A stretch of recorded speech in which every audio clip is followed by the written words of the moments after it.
India is one of the fastest growing economies of the world. Indian cities are expanding fast with matching infrastructure and civic amenities. But the rosy picture faces a major challenge. A large chunk of domestic sewage and wastewater is disposed untreated due to insufficiency of treatment plants.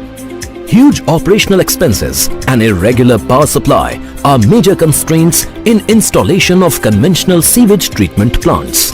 But now a low-cost and environment-friendly solution is at hand to transform the scenario. It is Phytoric technology. It's a unique process developed by the CSIR National Environmental Engineering Research Institute, Nagpur, that is based on natural treatment methods such as filtration, sedimentation, plants and microbial action. Technically called Phytoric swab, that is scientific wetland and active biodegradation. The system primarily depends on a variety of plants normally found in natural wetlands with filtration and treatment capabilities. The technology of Phytoric, when it was developed, it was actually meant to solve the problem of sewage treatment, which is one of the biggest problem in our country. We are still not treating more than 70% of the sewage which we generate in cities. And major issue of sewage is that when it flows, it spoils our ponds, rivers and nearby ecosystems and anything else that which comes in water bodies. So the whole idea of developing this technology was that India, which does not have enough power to run sewage treatment plants, can we use nature to achieve the same objective? And in this case, we have been able to achieve this without using any chemical, any electricity, power. It entirely works on the nature-based principle. In a typical Phytoric treatment plant, wastewater is first passed through a screen chamber where solid waste is separated by using bar screens. Oil and fat is also removed, then pumped into a sedimentation tank using a sump. Collection and sedimentation system allows suspended solids to settle down in the tank and simultaneous removal of biological oxygen demand, that is BOD, by more than 50%. Now, wastewater is passed through swab bed that has 3 distinct zones. Inlet zone may have crushed bricks, gravels, stones of different sizes, thermocol, coir etc. as filter media. In the treatment zone, in addition to filter media, wastewater is exposed to root zones of plants that uptake nitrates and phosphates from wastewater and also cause enzymatic degradation of pollutants. Treated wastewater can be used in horticultural or farm irrigation, fountains or backflushing in toilets etc. Treatment efficiency of Phytoric system is excellent with removal of total suspended solids, biological oxygen demand, chemical oxygen demand, total nitrogen, phosphate and fecal coliform. NEERI has patented this novel technology and licensed to several stakeholders for field applications. Small to big and large Phytoric units are coming up fast in many parts of the country. Recently, NEERI established the largest Phytoric plant in Delhi with a huge capacity of 30 lakh litre per day. The plant is doing a great environmental service to capital city. Initially, number of plants were 21,000 and now their numbers have increased and just crossing 1 lakh. So that is the beauty of this technology. So filter media will take care of organic pollution and plants were taking care of the nutrient. The technology has successfully implemented at more than 200 places across the country. and it has been approved by Government of India, like Ministry of Housing and Urban Affairs, Ministry of Drinking Water and Sanitation, and recently the technology has been published under the Swachh Bharat Mission and Swachh Bharat Mission Manual, that's liquid and solid waste management. Phytoric technology can even be applied to flowing nala full of filth and wastewater. Technically termed as restoration of nala with ecological units, RENEW. The technology was a bit modified by putting screens in the flowway instead of separate chambers, and plants were placed in floating blocks. The novel manner of putting plants at work facilitated the treatment process. Plant blocks were regularly cleaned by taking them out to maintain their activity level. The treated water is being used within the NEERI campuses for gardening and floriculture purposes. We have been doing research on the technology since 6 months. This is operational, and we have been getting good results. The treatment efficiency is around 80 to 90%. We are hoping that the technology will be commercially available very soon. Phytoric treatment plants are self-sustainable and environmentally benign due to low maintenance and operational cost, minimum electricity requirement, smaller footprints, recycling and reuse of water, no foul odor and no mosquito nuisance. No wonder Phytoric technology is making waves across the country. A new era of safe and sound disposal of water waste has begun. Phytoric swab technology is most sustainable and economical as compared to existing sewage treatment technologies based on life cycle cost analysis in terms of capital, power requirement, chemical, manpower and operation, and maintenance cost.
climate change as well as health, prevention can conserve our wealth. Prevention is much better than cure, so learn it now or then endure the endless pain and aggravation of the heavy cost of adaptation. Thank you. This landmark event on climate crisis, action for tropical coastal cities, was planned as part of the Silver Jubilee celebrations of Mumbai First. Ladies and gentlemen, we value your participation and thank you for coming. Thank you, the panelists, for being here.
Good afternoon, ladies and gentlemen, to the webinar on championing smart and sustainable water use and wastewater management in MMR.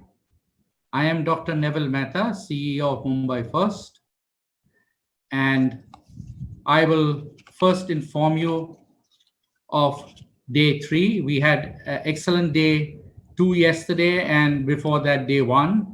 So it's a 3-day conference that we've been having. We've had excellent panelists, 5 panelists almost every day. And the format of this day would be, we have 5 panelists and a moderator. Each one of them will give us a presentation for about 15 to 20 minutes. Thereafter, we have a panel discussion and a session for question and answers. And of course, then followed by a vote of thanks. Before I call Mr. Nandan Maluste for a welcome address, I'd like to make some announcements about some ground rules. Please do not, presenters, please do not press the record button. Your presentations will be operated by the back office, so whenever you want the slide to change, please mention next.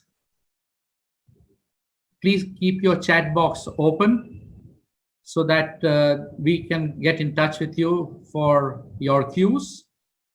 And for the panelists and the participants, we're going to put up a feedback form on the chat box, so you can please fill up your feedback and send it to us. It will help us to keep in touch with you and also understand from you what we did right and where we need to improve. Ladies and gentlemen, let me take this opportunity to introduce to you Trustee of Mumbai First, Mr. Nandan Maluste, who has been a part of Mumbai First since the late 1990s. Over 4 decades, he has had a varied career in India, the United Kingdom, and the Gulf as a public accountant, management consultant, journalist, advertising executive, entrepreneur, angel investor, board member of companies, trusts, and societies, researcher and consultant in government, investment, and private banker. Apart from speaking regularly at professional, industry, and academic events, Mr. Nandan has presented at the Parliament's Standing Committee on Finance. He has been published in the R&D Management, Oxford World Affairs, New Delhi, Business India, Mumbai, and many more. He is a graduate of the Manchester Business School, England, and a fellow of the Institute of Chartered Accountants in England and Wales. He is also an alumnus of the Indian Institute of Technology, Bombay, and the Cathedral and John Cannon School. Ladies and gentlemen, I present to you Mr. Nandan Maluste.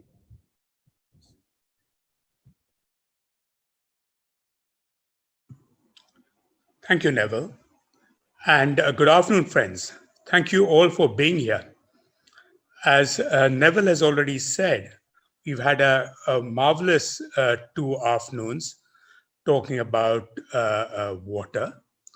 The first day, we mostly spoke about what we could do about urban water, actually urban sewage. And yesterday, we focused upon ways of treating industrial effluent. Today, we get into innovative technologies, and in fact, at least 2 of the presentations are about the circular economy, reusing the materials, which of course is the sensible way to go about in a world in which resources are not infinite. So I'm sure we'll all have a wonderful afternoon yet again. And I'd like to thank, in fact, welcome each of you, especially the speakers, including the gentleman here on behalf of the Netherlands Consulate General.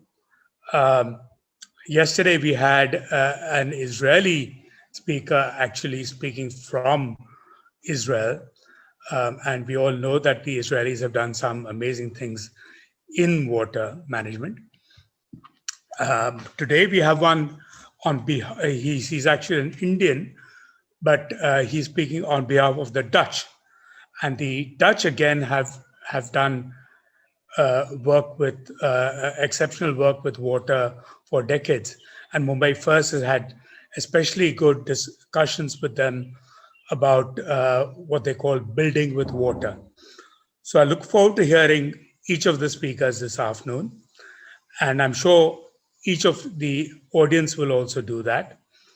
And thank you also, audience, for being here. As Neville has already said, we look forward to your feedback. Thank you and enjoy yourselves. Thank you, Mr. Nandan, for welcoming all of us. It is now time for me to introduce to you the moderator of today's panel discussion, a very eminent scientist, very widely known, Dr. Nitin Goyal, who is the principal scientist and in charge of Mumbai Zonal Center.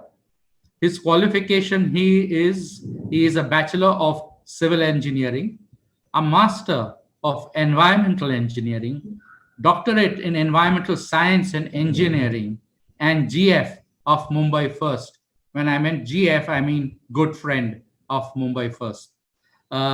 He specializes in source apportionment using scepter modeling, physical and chemical characterization of aerosols, air quality management. He has been awarded many times for his scholarly papers and other achievements.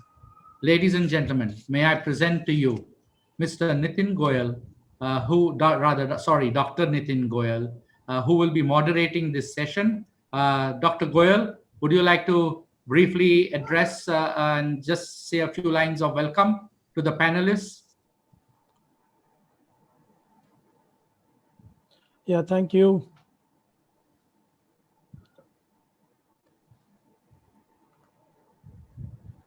Thank you, Dr. Mehta, and it is always a pleasure whenever we work together with Mumbai First.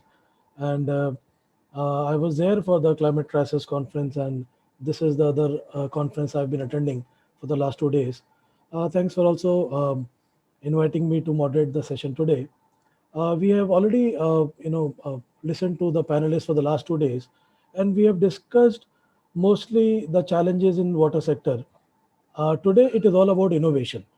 So today we'll be talking of circular economy and what innovative methods we are going to learn in the future. So I will be happy to introduce. Uh, okay, my volume is low. I am being told 1 second. So the first speaker for today, I would like to invite Mr. Rudresh Sugam. Mr. Sugam is currently working as National Technical Advisor with the Sustainable Urban Development Smart Cities Project, which is a joint venture of GIZ and MOHUA.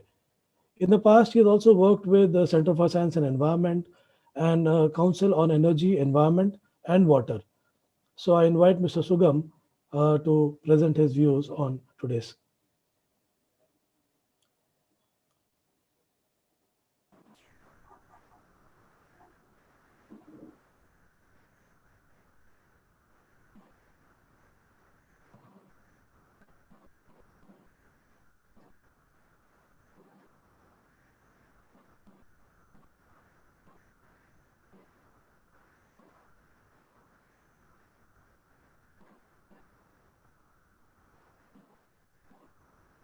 Hello, everyone. Thank you, Dr. Goyal, for the introduction and a very warm afternoon to the distinguished panelists and the participants. I am really thankful to Mumbai First and NEERI for providing this opportunity to present on an important topic. So, the topic that I have been given to present is on the circular economy in the wastewater sector.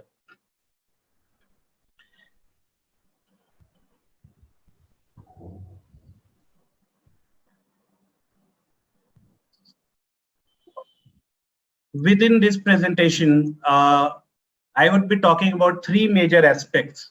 First, what is wastewater? What is circular economy? And what do we mean by circular economy in the wastewater sector? Second, why is that all of us have suddenly started talking about circular economy becoming necessary for India now?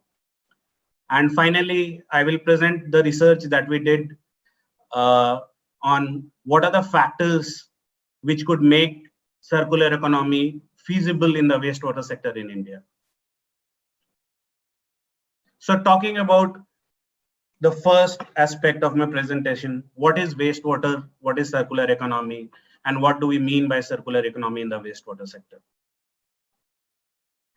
So wastewater is generally defined as water that has been contaminated due to certain human use. And herein, we are talking about the residential wastewater only, which is further divided into two groups, that is gray water and black water.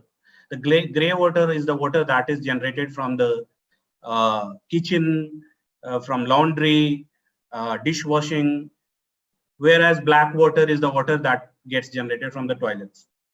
Now, why it is important to segregate the wastewater into these two groups is because of the characteristics of these two different kinds of wastewater. You can clearly see in this table that Black water is far more concentrated in terms of nutrients than gray water. And if the kitchen waste water is separated from gray water, then it becomes perfectly feasible to reuse it any other secondary purpose within home. Now, usually what happens in a sewered city or in a sewered area, both of these get mixed and we lose the opportunity of reusing less contaminated water, and we make both the water mix. You can also see that in black water, the fecal coliform contamination is really high. The concentration is really high. Now, the fecal coliform itself is not damaging to anyone, but it represents, it indicates the presence of sewage contamination of a waterway and possible presence of other pathogenic organisms. And the sad part in most of the cities is that there is no concept of separate wastewater and stormwater, because the stormwater drains usually are mixed with wastewater, or the wastewater drains are mixed with stormwater, and we lose the opportunity of using the stormwater, which is a fresh source of water. Now, the other component of wastewater is the septage, which you will, whosoever is involved in this subject, in this and working in this area, would now come across this important terminology of septage management. What do you mean by septage? So most of the cities are not privileged to have sewer system, and they are largely dependent on septic tanks for containing the waste from the toilet. These septic tanks are found to be not scientifically designed at many places, and the major problem lies in the discharge of this septage water. You can see in one of the pictures how it is being illegally discharged into land. It also gets discharged into water bodies at several places. And if you see the characteristics of septage, you can clearly see that it is very high in biochemical oxygen demand, chemical oxygen demand, and it can severely pollute the water source where it is getting discharged. So this gives us an understanding of what are we going to talk about the wastewater. Then comes circular economy. Now, circular economy, there has been several different definitions given to circular economy. I have picked two. So the Ellen MacArthur Foundation defines circular economy as it is based on principles of designing out waste and pollution and keeping products and material in use. So it basically talks about no waste and keeping the resource regenerating through the cycle. Similarly, the European Parliament defines circular economy as reusing resource, repairing it, refurbishing it, recycling it throughout the process. And in simple words, we can define circular economy model with a diversion from the linear economy model, wherein we take the resource from a source, process it, make it usable, use it, and then throw it. We don't consider what is going to happen to the disposed. But in circular economy, as I said, nothing is waste. So we work on the concept of reduce, reuse, recycle, and recover in the concept of circular economy. This graphic will show you what are the major differences. So this is a typical process showing how we follow a linear economy right now in wastewater sector, and how it would look if we start following a circular economy. So the major R's, the reduce, reuse, recycle, recover. Let us see how it actually, what does it actually mean in the wastewater or the water sector. So the first R, that is reduce, it makes sense right from the beginning, right from where the water is supplied to the households and consumers. Near about 30% to 35% of this water gets wasted, which also forms a component of non-revenue water. So sourced water from very far distances in big cities, treated water which has involved power, chemicals, other operational costs, it just gets wasted because there is some leakage in the system or the water is not metered. So there is a huge potential to reduce this component of water. The second is reduce in terms of uses. How we are using the water makes a lot of difference. How can we reduce it? Some of the examples like low flush toilets, or using lesser water, or not keeping the tap open while you are brushing or shaving, are some of the measures of reducing the water uses within household. Then comes recycle. So when wastewater is disposed, most of us forget what happens to it, and it directly goes either, if there is a STP, it goes to STP. If there is no STP, then it goes into our water source and pollutes it. So there is a huge potential to recycle it, and it can be used for secondary purposes, if not for primary purposes. Also, as I told, that wastewater is a combination of two words, waste and water. The waste component of wastewater has also the potential to recover energy, fertilizer, and other components which can be further used in different sectors. And the fifth most important R is recharge, which can be done at different scale. Common people can be involved. It can be done at a larger scale, wherein we are talking about larger scale watershed recharge programs, or at home also it can be practiced. So storm water and the runoff water can be captured which ultimately goes into the water sources or gets polluted if it goes into the wastewater stream, can be used as a recharge resource for augmenting our water sources. So this makes a perfect case. This kind of graphs gives you a flavor of what do we mean by circular economy in the wastewater sector. Now the point is, why now?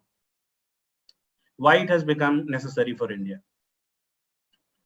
So if this graph you must have seen, this is a famous graph that was published in the report when Niti Aayog published this compendium of water index.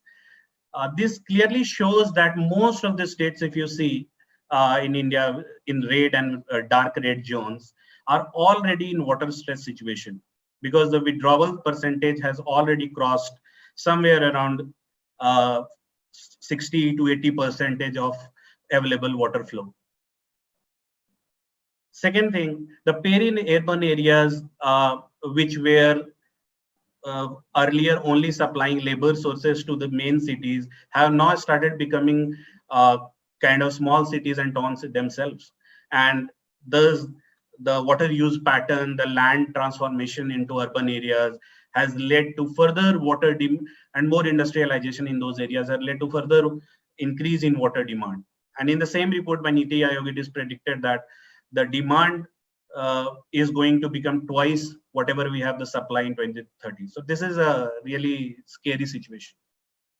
In a recent response to a question in Rajya Sabha, the Ministry of Jal Shakti has admitted that the per capita water availability is going to get reduced to 1,400, approximately 1,500 cubic meters in 2021, which is just around the corner. And further, it will decrease to 1,300 in 2031. Now, this estimation is just about available water. When we talk about available water, it can also be divided into what percentage of it is usable and what is not usable. So quality of water also becomes important when we talk about the total available water. Therefore, the current practice system wherein we are sourcing water from long distances through pumping, which requires huge power, and as I said, there's a lot of water loss in the supply process, is definitely unsustainable. And most of the surface water bodies are becoming polluted, reducing the usability of available water. And as CPCB highlighted, wastewater is the major source, which also comes from industry, is the major source of pollution for these water bodies.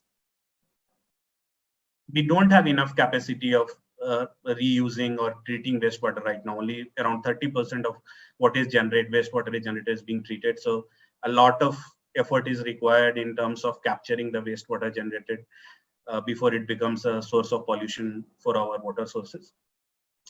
And the most dependable resource in terms of water supply, the groundwater, is also depleting at an alarming rate in India.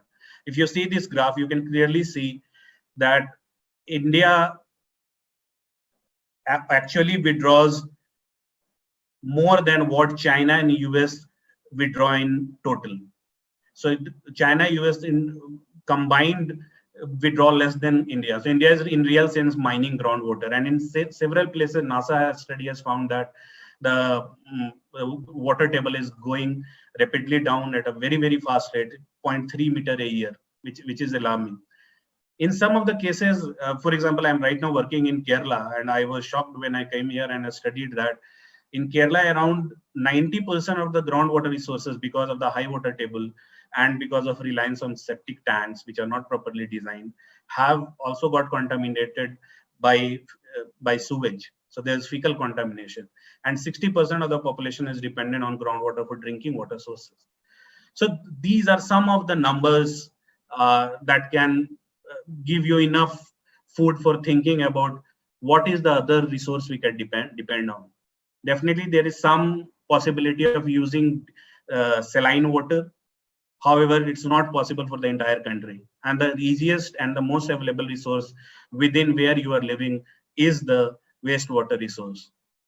So it's very soon that we'll have to start thinking about, and some cities have already started thinking about using wastewater as a resource and not just dispose it. Now, the third important element that probably would be the most interesting part that everybody wants to listen is how to make it possible. It makes a perfect sense of why we should use wastewater now and why there is a need to use it now. But is it really feasible? And by feasible, I don't mean only environmental concerns. By feasibility, I also mean economic concerns, financial concerns, social concerns. Is there enough technology available? Is there enough finance available? And are there players in the country who can actually bring out this change? So to kind of study the feasibility of adopting circular economy in the wastewater sector in India, while working at Council on Energy, Environment and Water, in 2016, we did a research on identifying the factors that help succeed such kind of intervention. In this particular research work, we looked at the technical, economic, and social dimensions of circular economy, and we did a comparative analysis of the most common wastewater treatment technologies. An in-depth examination of 17 cases studies was done, which are well spread across the globe. So we have chosen also cities or states which are water scarce, or it may be water abundant, but they have moved ahead and adopted circular economy principles to support the water supply in their area. But that was not enough. We realized that just studying global case studies would not directly be correlated to the Indian situation. So we also interviewed several experts in India to understand how far it is feasible and what are the major barriers in India which we'll have to overcome to kind of learn from other countries, other practices, but also to adapt it and make it feasible for the Indian situation. In the study, it was found out that 8 critical factors, which I will talk about in the next coming slides, could really influence circular economy intervention in the wastewater sector in India. In addition to the research work, which also developed a tool, I have shared this presentation with the organizers, and when it goes to the participants and the panelists, they can access this tool and we can discuss this in more detail after this event.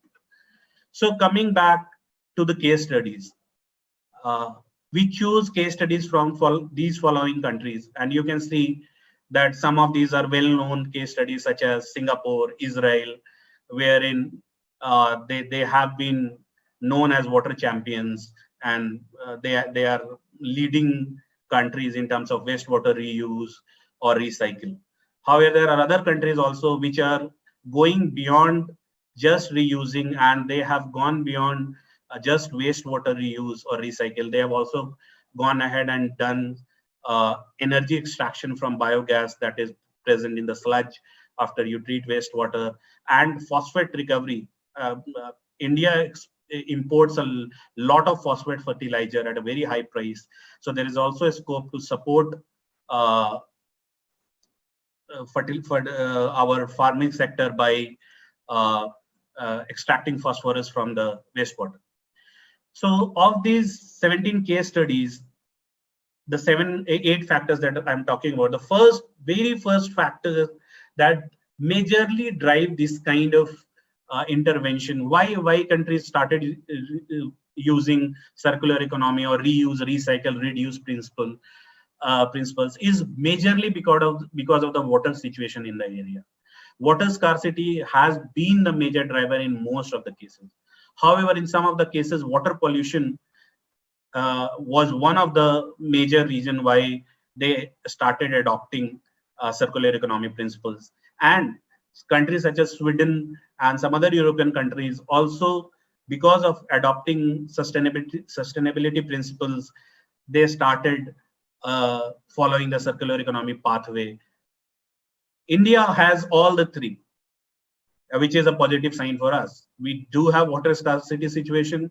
Water pollution is a big problem, and goal setting such as ODF++ and Swachh Bharat under Swachh Bharat Mission or Amrut, all these talk about reusing wastewater, containing it properly, treating it properly before discharging wastewater. So we do have all the factors present. Secondly, are they supporting policies and regulations? So in some countries, the policy drove the drive to actually adopt circular economy pathway. Whereas India does have supporting policies, but some of the regulatory regimes, such as groundwater withdrawal, this was kind of highlighted as one of the major barriers why industries or commercial units will not buy treated wastewater, because groundwater is available free of charge, and in most of the cases it's not properly regulated. So while policies exist, the regulatory mechanism need to be made stronger, especially in terms of groundwater withdrawal, and more data is required to achieve this. Third is access to technology and finance. While technology is dependent on demand, we should not create a facade out of technology, whether it is nature-based, whether it is mechanical, electromechanical. There are well-established technology in the wastewater sector. But some of the times I have also seen that decision makers are confused because of being proposed too many technologies to choose from. As far as finance is concerned, while talking with some of the private operators, we realize that right now that confidence doesn't exist in the private sector to go and invest in the capital investment for the setting up of infrastructure. And the reason being that even if you've talked about water sector, most of the utilities are running into losses. So it is clearly advised that the capex support should be provided by the government in the initial phase, whereas the operator, whether it is private or government utility, can be guaranteed that whatever operating cost it incurs will be paid by the government. Only then it becomes financially feasible for a private sector or private player to come into this field. Now, talking about a scale of intervention, there are too many to's and pros about decentralized and centralized treatment units. Again, this becomes an important point of discussion among the experts. However, some of the experts clearly said that there's no problem in going ahead with decentralized units if it solves your purpose. So we should not think about laying down sewer in the entire country. There are measures which can be done at decentralized level, even at your society level. Right now, we are in most of the cities, we are seeing that new societies are coming up. So decentralized systems in those societies can easily be installed, and the ultimate aim of recycling wastewater can be achieved. Management is the factor is management strategy and institutional framework.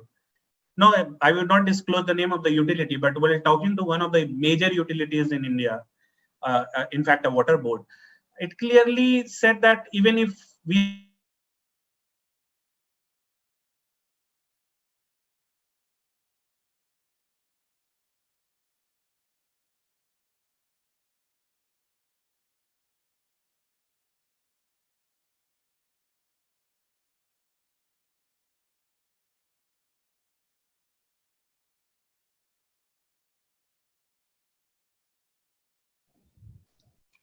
I think Mr. Rudresh has lost his bandwidth. We'll wait for 2 more minutes.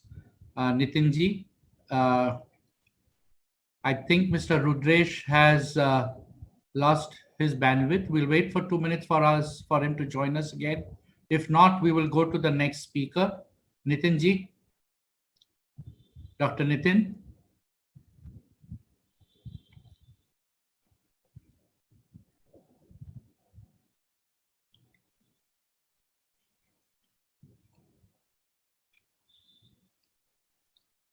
I think Nitinji, we can go to the next speaker, Mr.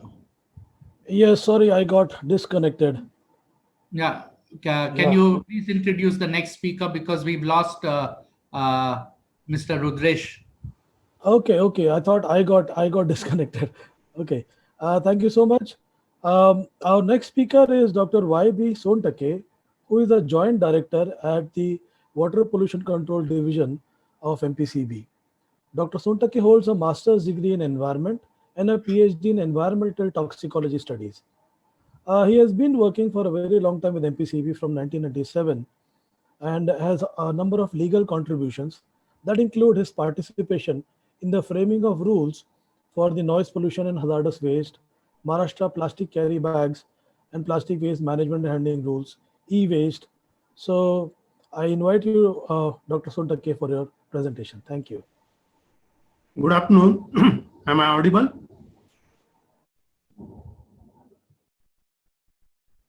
Good afternoon. Am I audible? Yes, you are, sir. Yes, sir. Yeah. Okay, good afternoon. So it is a very happy time to share some thoughts about the pollution control, and the topic given to me is the challenges before the treatment facilities, treatment of the effluents and recycling. So many issues are there, so many regulatory mechanisms are there, and that has to be complied with. So I am talking on the regulatory part of it, because the regulation is one side. Usually it is called as the people usually thought that this is the hurdle between the development and the conservation, because that usually create some intermittent position, and they usually work as a mediator for the several policies, several regulations. So can you next? So these are the some because we have the so many ancient thoughts also, and in the ancient thoughts we know that people have the threat from the so many devils, like 5 devils. We are well aware of it, and we feel that they should not come on us. That's why we used to pray them. We used to do some good things for them, and just they should not do any cost to the nature. But because of we are trying to overriding on them. We are trying to override the issues of the means of pure air, pure water, what may be the purity of the nature, that we are trying to alter with our own anthropogenic activities. And because of that, what happened, the legislations have came, because some restrictions need to be placed, and the people was restricted to do whatever they wanted to do. So these were these are the some of the issues, and now the responsibilities have come down on the regulators, that they should preserve and conserve these 5 devils. So now all the environmental acts are defined and designed in that way. Next one.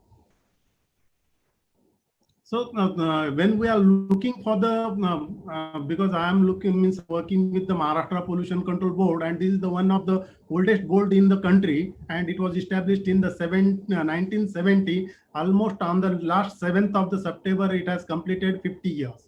So this is the one of the pioneer board in the India, and so many issues for that. The government of India is also taking help of this board for designing so many rules and regulations, and some of the well-established concepts which will be taken further for the betterment of the all over India and all over the industrial sector, as well as the urban sector and the rural sector. These are the major sector where we need to establish this.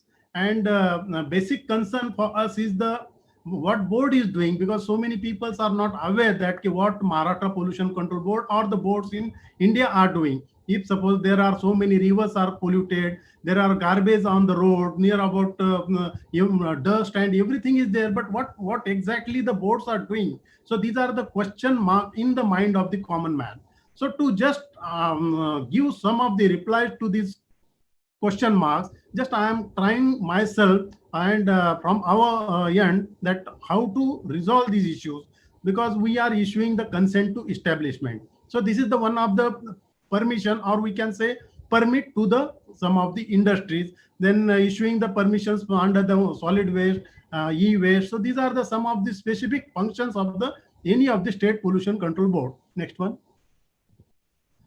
So what we are doing, because enforcement is the another part, what we have to do, that is the to minimize the air emission, because we have to maintain the wholesomeness of the water, wholesomeness of the air. So that is the major challenges before us, and that is the major concern for us, because for the compliance of it, we used to take the some bank guarantees from the concern. So these are the some of the specific issues. In addition to that, infrastructure is one of the concern, because if suppose there is no proper infrastructure for the industries, no proper disposal and common facilities for the biomedical waste disposal and the hazardous waste disposal, there might be so many issues, and that will directly go into the nature in the form of the either dumping or in the form of the disposal, or legal or illegal, both way. So one of the infrastructure part is the common effluent treatment plants.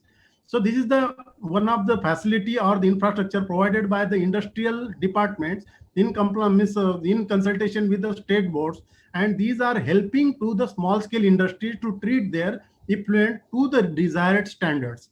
So what it is doing, because small scale industries are very small, they are having the capital investment start with the 5 lakhs to the several up to 25 crores.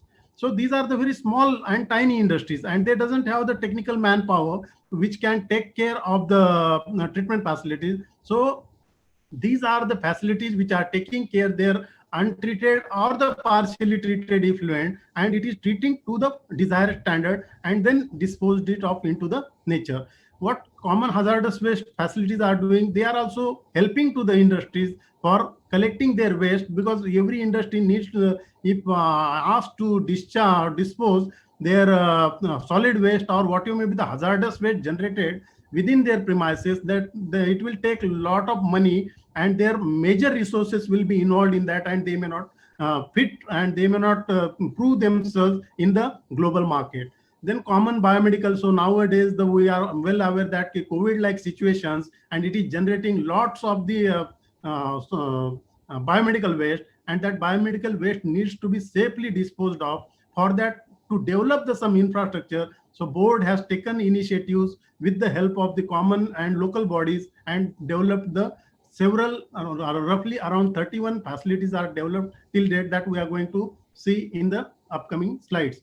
Then the water quality, how to maintain the wholesomeness, because there should be some trigger, and for getting that trigger we are supposed to have the set of the standards. So number one is the set of the standards, and second part, whether they are complying to that standards or not, that will be concluded only after the monitoring of it. So this is the major function of the boards, and we are monitoring the air as well as the water and the noise for the community at large. So water, just we are coming in the next slides, next one. And last part is the public awareness, is because this is one kind of the presentations giving ideas about what boards are doing, what environmental departments are doing to disseminate this type of the knowledge is the one kind of the our own functions, because we are happy that because of the Mumbai West and the NEERI, we are able to explain our thoughts before this gathering, and the all the regulations in India are developed based on the need. Because initially first legislation in the country has developed in case of the water was 1969 by the Public Health Department, and after that the Water Act has came in the 1974. That was the first sovereign act in India, and after that the Air Act has came in the 1981, and which was all the acts were adopted by the Maharashtra in 1983. prior to that, the 69 legislation was working. So initially what was happening, the sugar industries and some of the major belts have developed in Maharashtra, and they have started working at the coast of the some rivers, and they are discharging their untreated effluent to the nearby areas. So that's why the first legislation has developed, and with this legislation the Water Act was introduced in the 1969, and then it was taken up by the Parliament, and first Sovereign Act was developed in the 1974, and same is in implementation right now. After the Bhopal gas tragedy, there are so many legislations which are developed based on the need, because Bhopal gas tragedy was happened, and after that there are some issues of the biodiversity, there are some issues of the you can go to the previous slides also. Yeah. So there are so many issues have come up, and because of that, the people have started thinking for the biodiversity, loss of the some of the species. So because of that, the 1986 first legislation of the Environmental Protection Act was enacted. So these are the this is the specific journey of the legislations. Next one.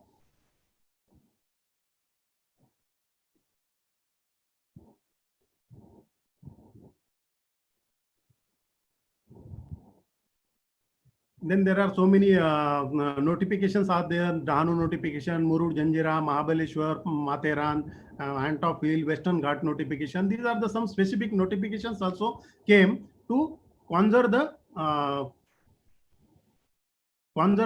nature. So Maharashtra, what Maharashtra is doing, we are monitoring the roughly around 1 lakh industries in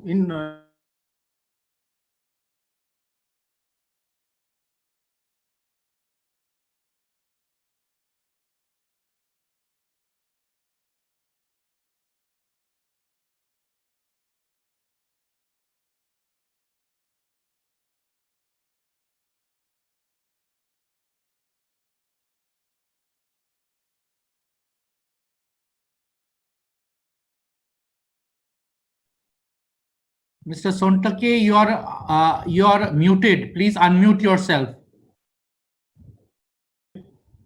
Is it Dr. okay? Yes, you're on now. Yes. Yeah. So just I have explained that without monitoring, we could not confirm that whether they are meeting with the standard or not. So we are monitoring the highest number of the water quality stations in Maharashtra, and that is the highest number in India. We are monitoring 250 locations, the water quality, and out of that, the 200 locations are the surface water, and 50 locations are the groundwater. And all these reports we are placing on our website. Every month it is updated. Next one. In addition to that, we are also doing some work of the water quality monitoring for the state program also. So this is the major scenario, because why I am explaining you, Maharashtra is generating this much of the sewage, 9,758 MLD of sewage every day.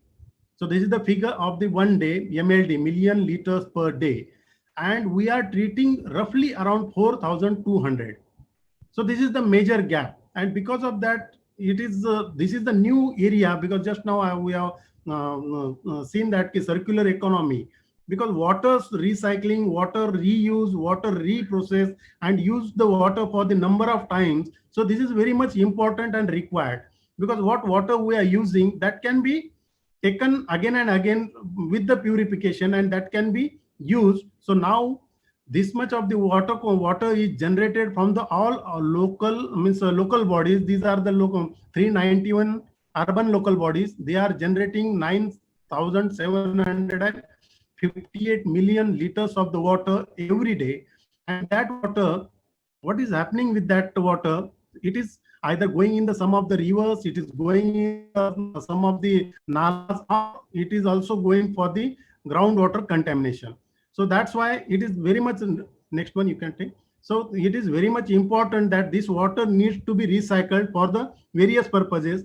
And till date, we have the 129 STPs. Out of that, they are maximum treated, they can be treated up to 4,000 or 4,100 of the million liters of the sewage, but rest sewage is still going into the environment. Either it is not tackled, or it is not collected, or it is not properly taken care. Next one. So because of that, what scenario has happened? So the rivers, near about 53 rivers are polluted because of this sewage. And there are some industries also contributing to it. And it has found that the priority 1, priority 2, priority 3, priority 4, and priority 5, these are the classification of the based on the water quality of the each river. So if suppose we start thinking for the priority 1, where the BOD level, biological oxygen demand, where that oxygen is required for the degradation of the some materials or some organic matter, that requires the oxygen demand more than 30 milligram per liter. So these are the called as priority 1. In case of the priority 2, likewise. So these are the some specific classifications we have did, because, and it is happening just because of the local bodies are discharging either treated or untreated sewage. Next one.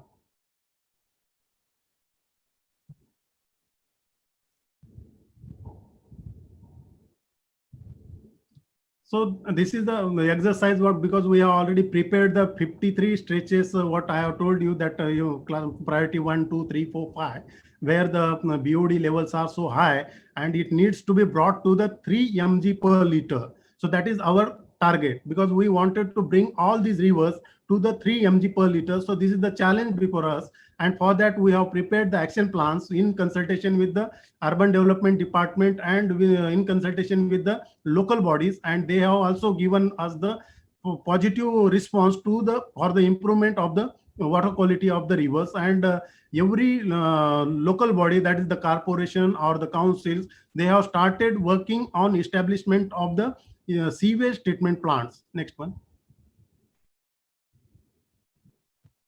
So this is the present scenario, because when we are talking about the rivers or rivers of the state, so this is the quantum of the sewage directly flowing into the river. So if we take the example of the Methi River of the Mumbai, that is also carrying the only sewage in the non-monsoon season. So, and because of that, the water quality of that river is always above 30 mg per liter. So that's why this river is remained in the priority 1. But in between, the Mumbai Corporation have taken up lots of initiatives, and they have almost prepared the 450 crore plans in the upcoming 3 years, and diversion of the 286 MLD of the sewage, including the one sewage treatment plant provided, and the work of that plant is almost completed up to 80%. So by 2023, it is expected that the Methi River of Mumbai may be pollution free. So this is the expectation, and for that we are working continuously. Next one.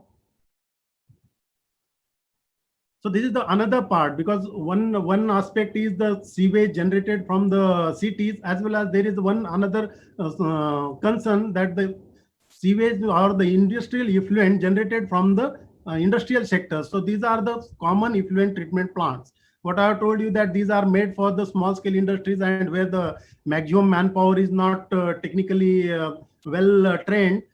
In that case, this type of the treatment facilities are developed to cater the needs of the small industries, where the investment is very low, but they are very much helpful for the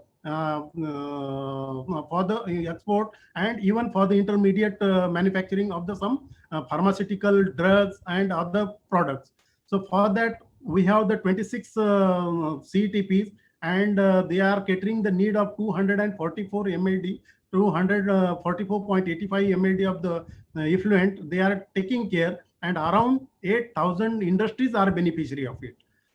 So, and out of these 26 CTPs, 24 CTPs are complying to the disposal standards. We are struggling with the 2 CTPs, that they should be comply with the standards, and in upcoming some days, it will be found that all the CTPs will be comply with the standards. Next one. So this is the another scenario, because why the nature is getting polluted. So there are another reason is the solid waste, because we are generating around 25,000 metric ton of the solid waste every day, and out of that hardly 50% is treated. So this is the another scenario why we are lagging behind in case of the means cleanliness of the cities and cleanliness of the rivers, cleanliness of the nalas or the gutters. So everywhere we are finding the solid waste disposed. In smaller towns also the similar scenario. But in case of the Mumbai and other major metropolis, the solid waste is dedicatedly collected and properly disposed, but treatment is some in so many places lacking. So that's why we are forcing the local bodies that they should come up fast and they should provide the at least treatment facilities that will help to prevent the groundwater pollution as well as the other issues. Next one.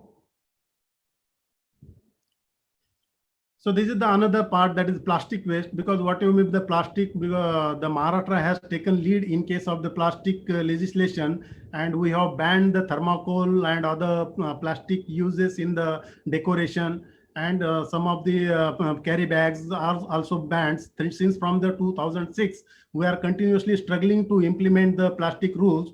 And now the positive scenario has came from the people that they have discarded the common plastic carry bags used in the societies and for the so many people. But still, at the lower economic grade people, it is still used. So we have this major challenge that all the society needs to be make aware that these plastics should be banned from the regular use. Next one. So I have told you the hazardous waste, because whatever the hazardous waste generated from the every industry needs to be safely disposed of. And I am proud to say that Maharashtra has 4 facilities to dispose of this type of the waste, and it is not going right now to the environment until unless there is any mischievous industry which does some mistakes to dispose of at the nearby road level or nearby any of the vacant place. But 98% of the waste is going to the dedicated facilities, and it is disposed of to the safely in the dedicated places. Next one.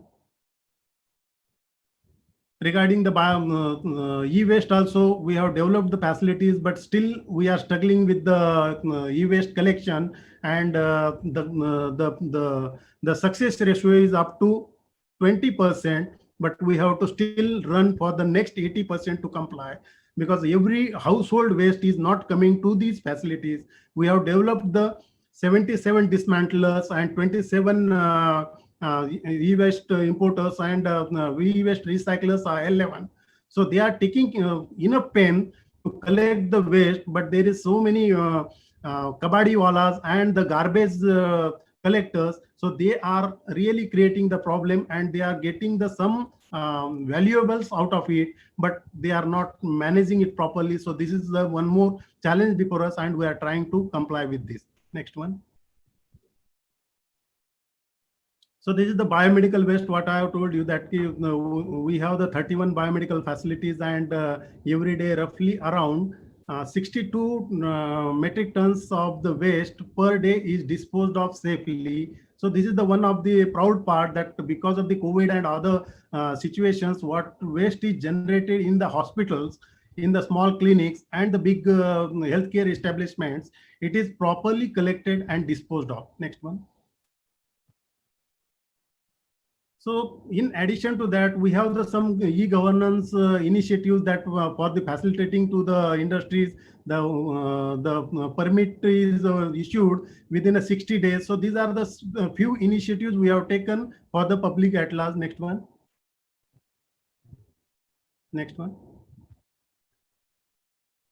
Next.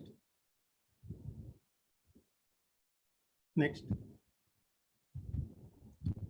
So this is the very important part, because because if suppose I go through the every slide and every line, it will take a lot of time. That's why I'm just running through the some of the slides.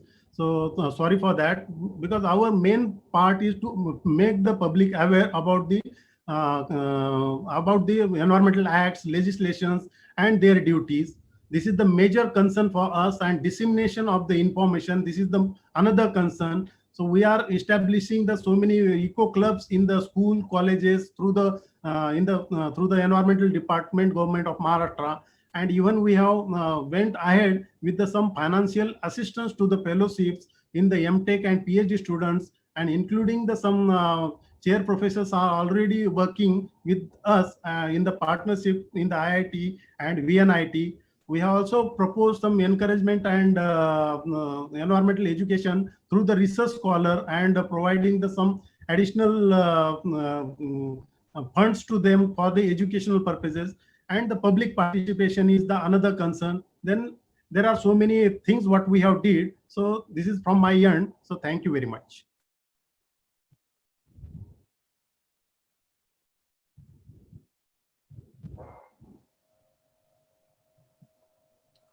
Thank you, sir.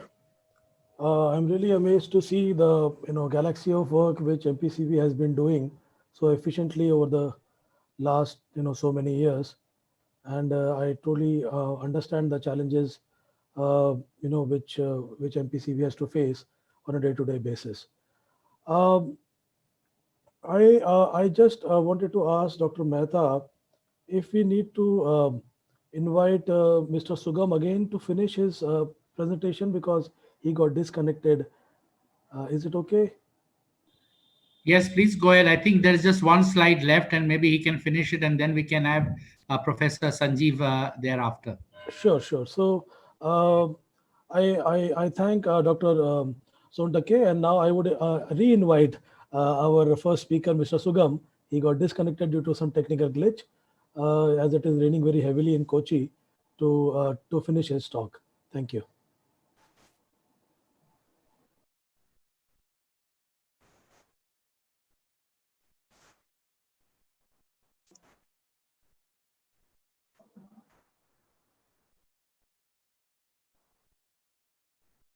Thank you, Dr. Goyal, again, and really sorry for the inconvenience.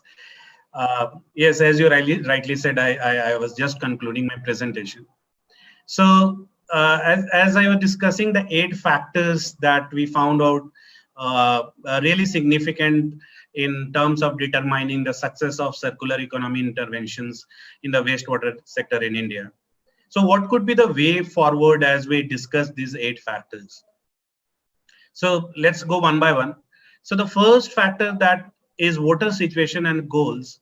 Herein, the component of SMART that we keep talking about a lot comes in, because technology will play a great role and a leading role in terms of producing better data, procuring better data, and dissemination of data to many users, researchers, as well as common people. Also, water situation doesn't right now is pretty much at a large scale we determine. However, if we look into a city itself, we'll find that a city has several pockets which receive ample water, whereas mostly the low-income group areas doesn't receive water. They don't have any water supply connection, and they are dependent mostly on the tankers for water supply. So in terms of water situation, we need a better overview of the area we want to plan our intervention. Secondly, we also need to include equity, accessibility, and affordability in the goals, which has not been yet achieved. So wastewater can close this gap, but these essential elements have to be included in the sustainability goals or the goals of water for all, because unless it is included, we'll not see the kind of water or wastewater network we want to develop in the country. We won't receive the full fruits of that. Therefore, it was advised by the experts, and we also found it through the case study that it is essential to talk about the parameters of equity, accessibility, and affordability. Now, when we are talking about supporting policies and regulations, we saw in last presentation also, and people know that several regulations exist. However, some of the regulations, and I just talked in my previous slide, that it's not the regulation, but it's the regulatory mechanism that is weak, that need to be strengthened. And but that said, we also need better regulations on water pricing. It's high time we start treating water as a good to say that, I am not saying that the minimum amount of water required for daily needs should not be supplied to the poor at a nominal price. They are anyway paying higher than us. But apart from that, the kind of populist policy we are seeing in water sector, free water to all, use treated water for car washing, for gardening, for doing whatever you want to do with that water, is not a sustainable model of encouraging water efficient practices in the country. Therefore, in terms of regulation, water pricing is one of the major direction in which the government has to will have to think in India. Withdrawal, groundwater, I talked that there is no control on groundwater withdrawal, though there are several areas which have been determined as critical, semi-critical. However, it doesn't actually do anything. It is just on paper. There are ways of withdrawing groundwater in such places. And not only withdrawing groundwater, there are several places in which to dilute the effluent from industry, the industries are pumping their effluent into the groundwater. So the regulatory part is really weak currently. And again, the smart part of the overall event that we are talking about, the technology, how we can regulate, how we can have better understanding of our aquifers, how we can have better understanding of our source of water. It is important that more sophisticated system and more reliable system are developed. In terms of access to technology and finance, water sector has, though it didn't actually received success on ground, but has always invited enough attraction in the political domain. And you will still see there are several missions ongoing for river rejuvenation, but the long-term vision is missing.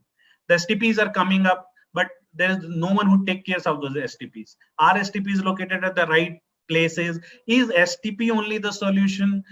Who will look at the operational expenses? Is just constructing STPs solve the problem? So the long-term viability in terms of technology and financing is missing. So we need to have models wherein we at least have a long-term plan of how this technology or how this financing mechanism can sustain the system rather than just create the system.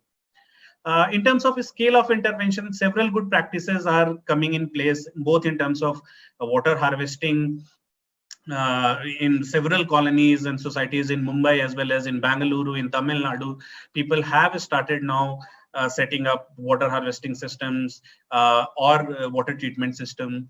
And that is what I said earlier, though centralized system will have better chances of meeting economies of scale, but the STP is usually located at the end of a city, near the lowest point of the city, near a river, wherein there is natural drainage of wastewater. It's not possible to pump that water again back to the city. It requires dual pumping, and a lot of infrastructure is required to be set up to actually make it usable to the users.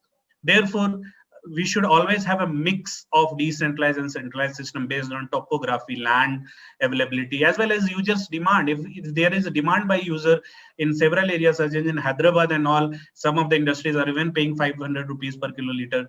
So maybe in those areas, there is a clear opportunity for a private sector to enter in and provide a good opportunity to them to sell this treated wastewater.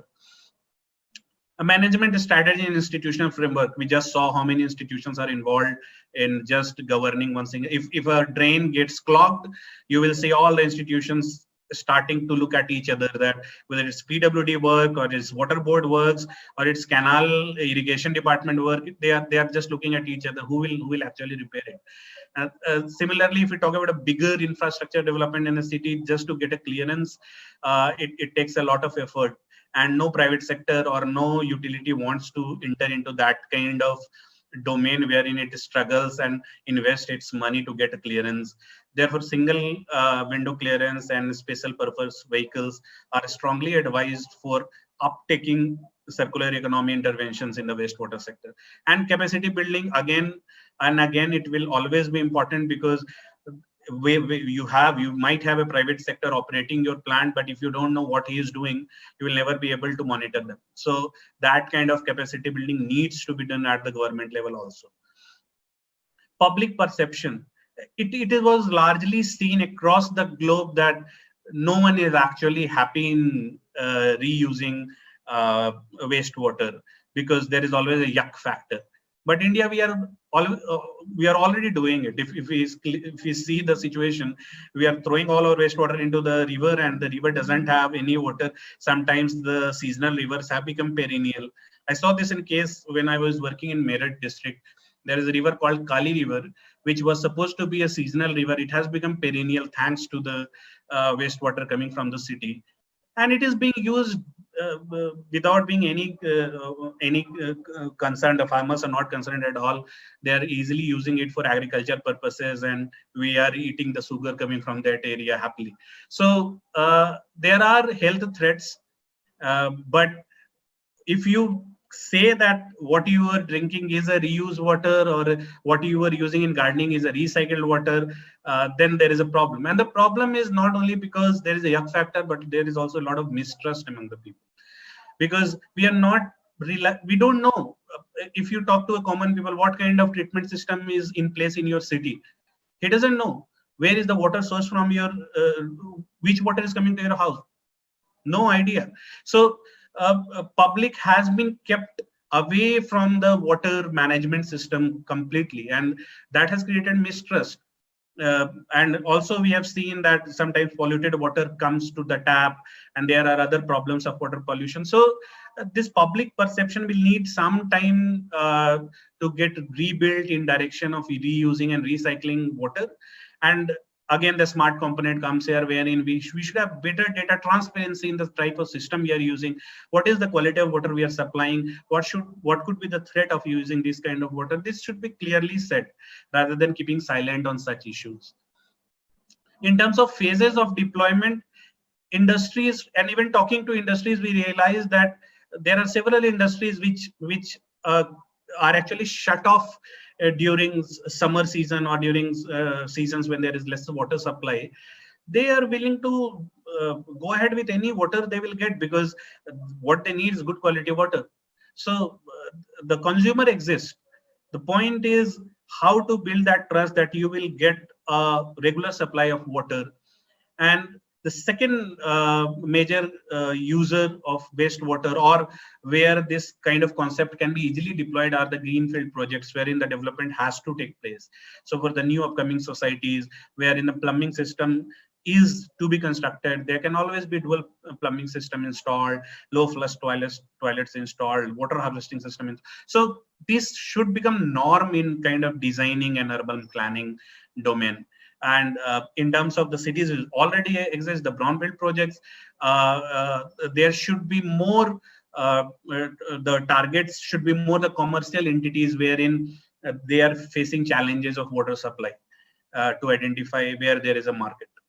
And lastly, but not the least, the participatory approach is the key. As I told earlier, so many institutions, users facing problem of perception, the utility is facing problem of price, cost recovery.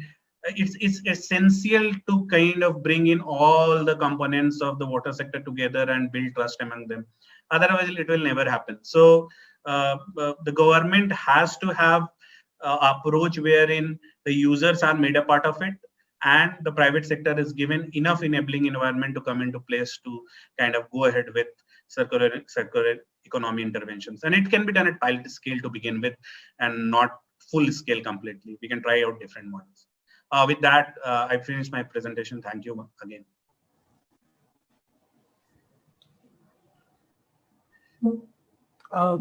Thank you, Mr. Sugam.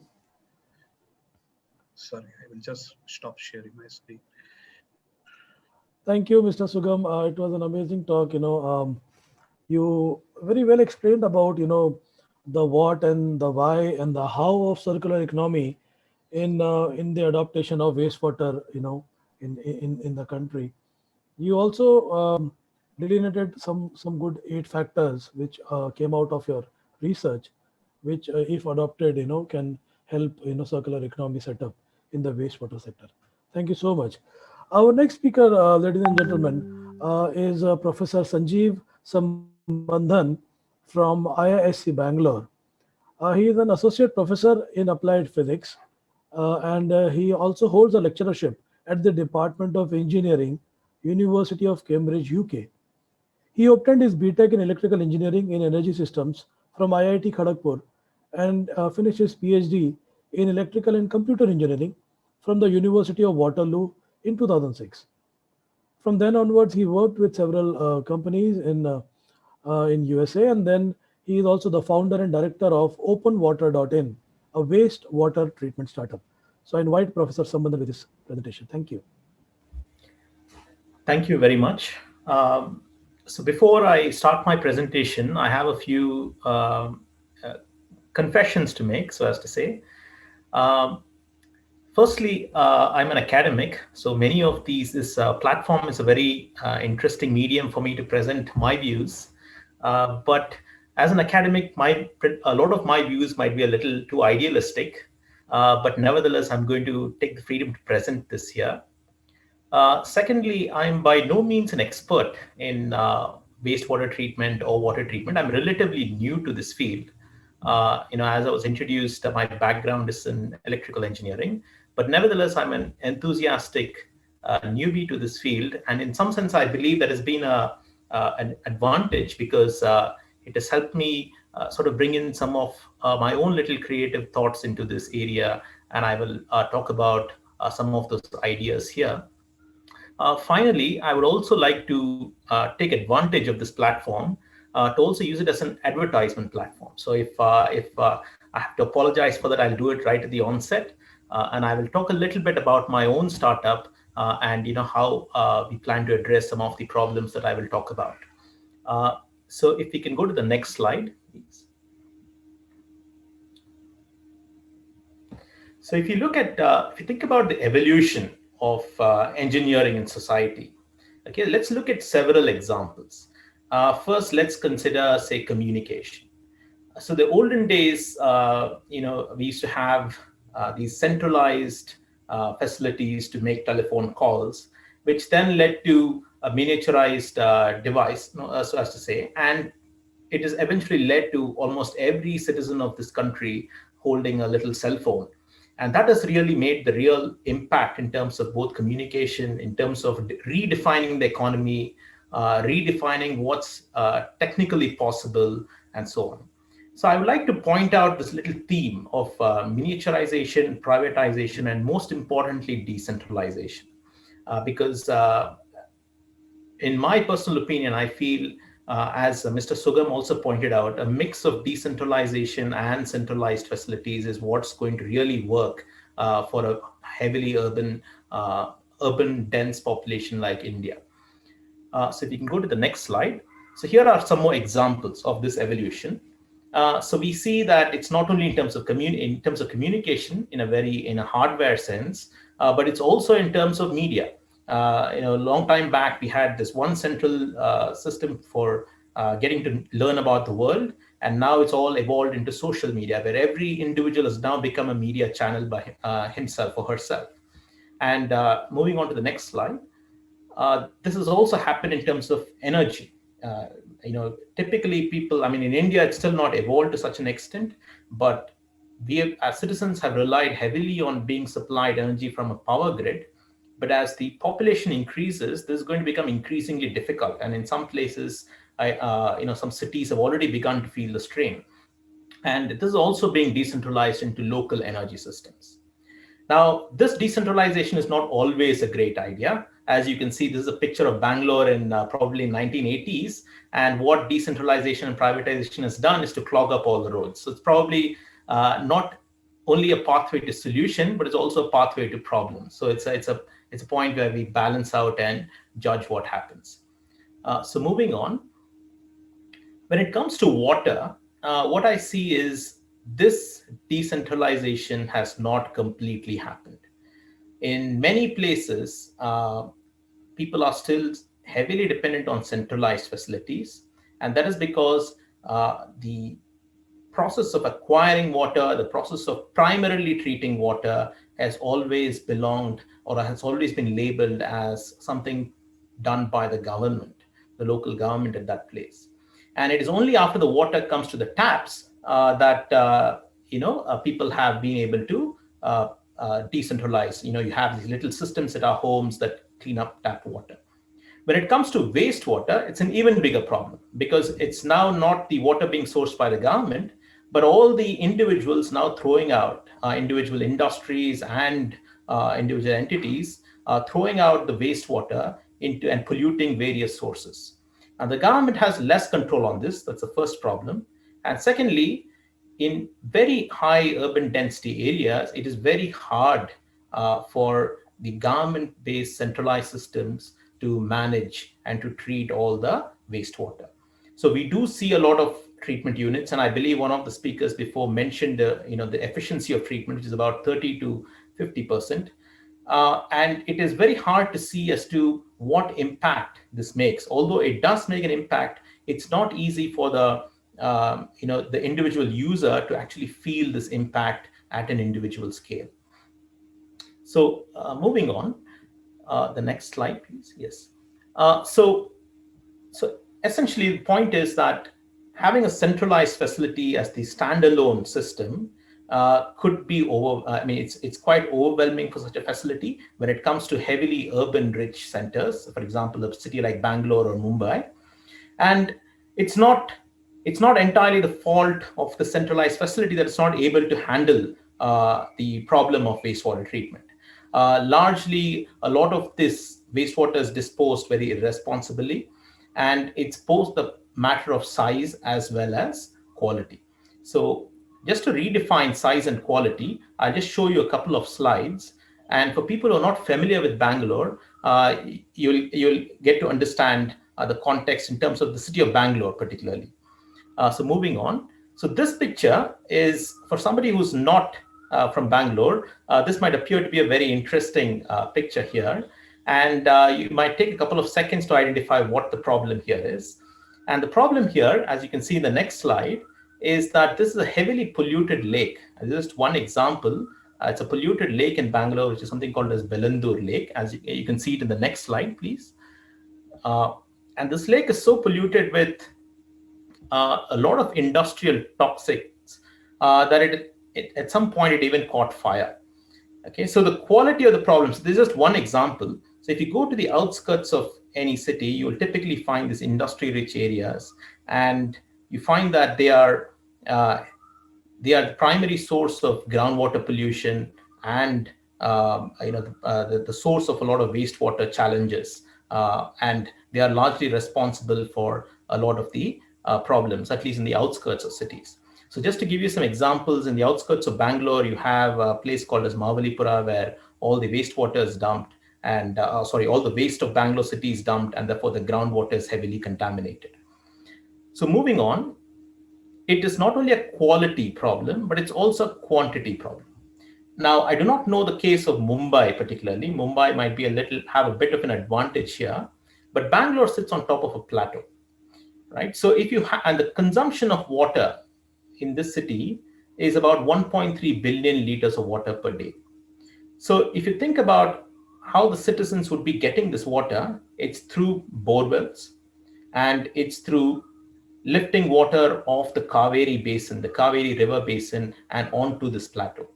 So which means that not only is the consumption of water, which is 1.3 billion liters a day, a huge strain on the water reserves, because all of this is going to be thrown out as wastewater, but it is also a massive energy crisis. So in order to pump up 1.3 billion liters of water a day, the city has to perform a deadlift, over say about 1,000 feet or so, of about 1.3 billion kilograms.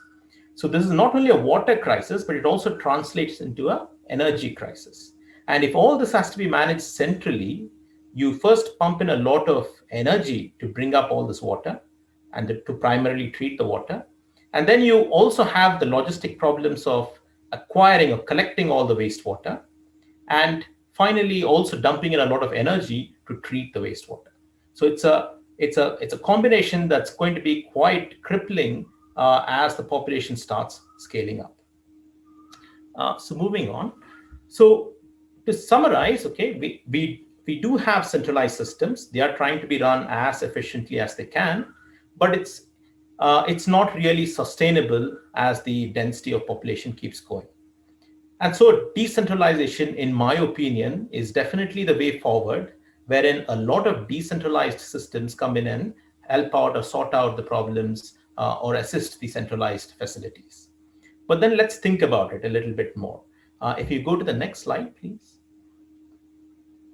So let's think of all the possible technologies that are there for wastewater treatment. Okay, so we have now pinned upon the fact that, okay, we would like to have a decentralized system, right?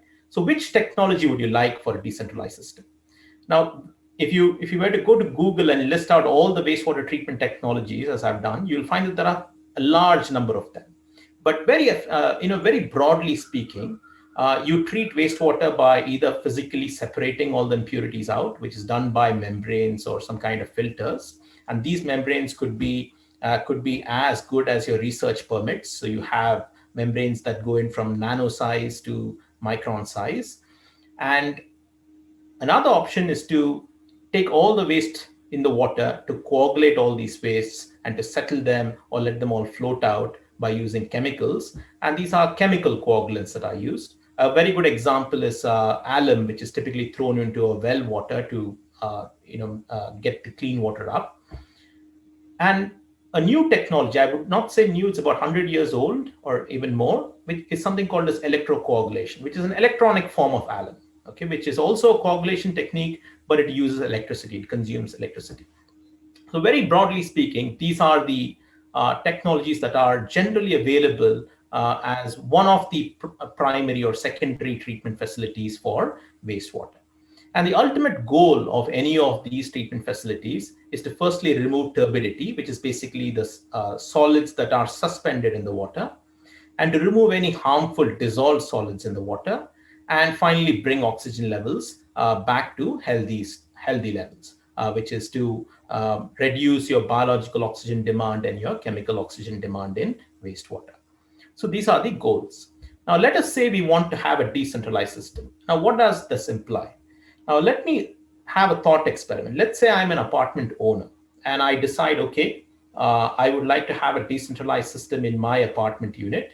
And now what I would like to do is to run the system effectively day in and day out and reuse all my wastewater. So if we have to do this, if I go in for a membrane-based or a chemical-based, like a photocatalyst or a chemical-based system, I need to firstly import these membranes or chemicals in bulk because I need to be treating the wastewater, which is of the order of, say, hundreds of thousands of liters per day.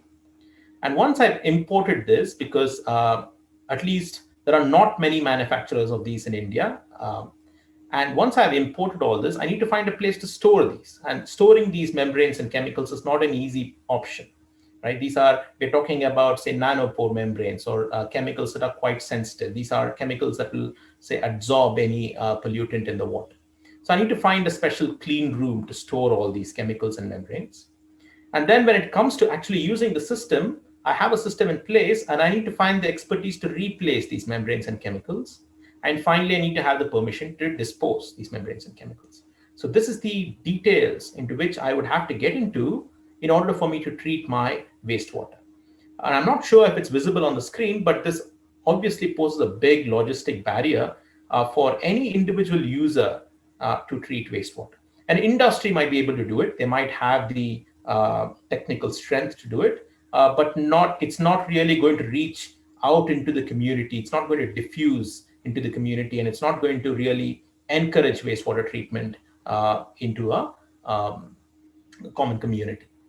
So now, thinking like an academic, let me just say, what is the dream goal for wastewater treatment? So let me take two perspectives. The first is the perspective of the environment, and the second is the perspective of the individual user. So from the point of view of the environment, I would like no water be wasted at all. So let us say I'm an individual. When I'm born, I've gotten, say, X liters of water for my personal use, and I use this water, and this water is now converted to wastewater. And I would like to ideally have a system which would completely recover all the water present in that and return it back to me, so that I can live with that X amount of water for the rest of my life. Now, this is a very ideal situation. And in order to do this, nothing comes for free. The second law of thermodynamics will demand that you have some energy consumption in this entire process. And therefore, I want to minimize that energy consumption as much as possible. And finally, any wastes that come out of this wastewater treatment, I would like to reuse that. So for example, if it is sewage, can we use it as a fertilizer, and which Mr. Sugam already pointed out, which contributes to something called a circular economy. So these are the dream goals from the point of view of the environment. And coming to the user's perspective on the next slide, please. So from the point of the user, I would like to be easy to use. And what do I mean by that? A user who's busy with other aspects of day-to-day life would like a system that's a plug-and-play system. So for example, like a washing machine or like your aqua gardens, etc. So you would just like to plug it in, turn it on, and or do something equivalent, give it a source of energy, and allow the system to run without any requirement for any kind of maintenance. And since we are talking about decentralized systems, we would ideally like it to be scalable. I would like a system to be in the form of a bottle. So for example, if I go on a trek, or if I go on if I have, say, floods in my local community, I should be able to use this bottle, be able to crank out some clean water out of it from any source of water, and be able to use that water for consumption. And I should be able to scale this technology or scale the system to a much larger system as well, if needed. And of course, any user would demand that the system be of low maintenance and also low cost. And it's all these features that go into this technology that can allow for, or it would encourage the practice of wastewater treatment. Now, there are many technologies that do it, and there are already many technologies in the market. I think many of you already know about these, but I would like to talk about our little contribution as a startup into exploring this little sector. So moving on to the next slide, please. So from the point of view of technology, what we would like is an automated combination. And from the point of view of social engineering, we would like to give some incentive for treating wastewater locally, just like it's done in the case of energy. So in the case of energy grids, when energy grids went decentralized, when people started using solar cells, when people used local sources of energy, they would get some incentive for putting energy back into the grid. So these kind of things would really help wastewater treatment. Moving on. So here is our little contribution and the little advertisement that I promised towards wastewater treatment. So we have a little technology which attempts to asymptotically reach these dream goals that we defined. And I will describe a bit about what we do and how it all works. So moving on to the next slide. So the first things are, we recognize some of these logistic barriers that I defined a little earlier, and we have made our system to be membraneless, and it does not use any synthesized chemicals. And it very much works like a washing machine. Okay, you plug it in, you give it a source of wastewater, and throw out reusable water or potable water depending on the input. And finally, it's also modular and it's very scalable. So going to the next slide, it's so this is a video. So if this could be played, please. So here is a little description of what goes on in this technology. So you will see a system, and you have so this is a 250 liter per day system, and the way it works is it works on using electrostatics and a bit of electrochemistry, particularly electrocoagulation. So there are a couple of novelties that we have introduced here. The first is that the use of electrostatics, which is when you talk about power consumption, power is consumed only when voltage and current is applied into a system. So you need to have a finite value, a non-zero value for a voltage and a non-zero value for current applied into a system. When it comes to electrostatics, the current that is used in the system can be reduced significantly. And by using electrostatic forces, it is also possible to cluster impurities present in the water, very much like any coagulation mechanism.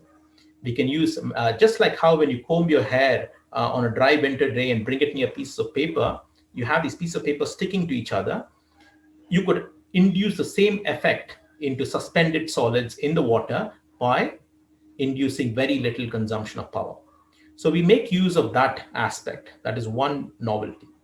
And the second is that our system does an experiment each time water is introduced into the system. So depending on the source of water, a little experiment is performed by the system to decide on what is the best electric field that has to be applied, what is the best kind of voltage waveform that has to be applied to the incoming water, so as to get the most efficient, find the most efficient and energy efficient way to get the cleanest possible output water from the system. So using these two little advantages, we have built our little system that is completely scalable. So we have units of 250 liters per day, 10,000 liters per day, and it's also on a mobile platform. So moving on to the next slide, please. So we have also tested out this little system in various areas, particularly the notorious places that I mentioned, which is in the north of Bangalore, which is Mavalipura, where all of Bangalore wastes are dumped. And our system does pretty well as far as wastewater or heavily polluted groundwater is concerned, but it has got a very strict limit on the desalination capability. The system cannot remove dissolved solids more than a 3000 ppm level. So it's definitely not a desalination system. And we have run this, as we just flip through the slides, we have run this on groundwater samples as well as industrial wastewater samples. The next slide, please.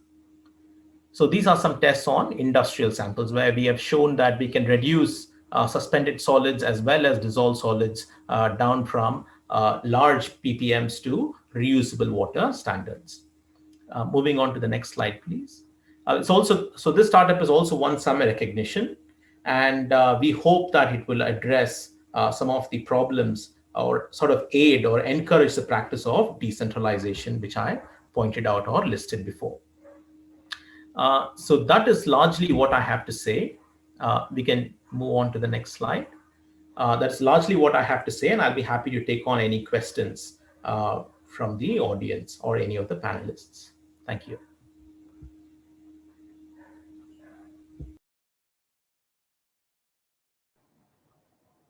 Thank you, Professor Sanjeev. Indeed, an amazing talk on which, you talked about, examples on problem solving, and then, how you envisage this problem being an electrical engineer yourself.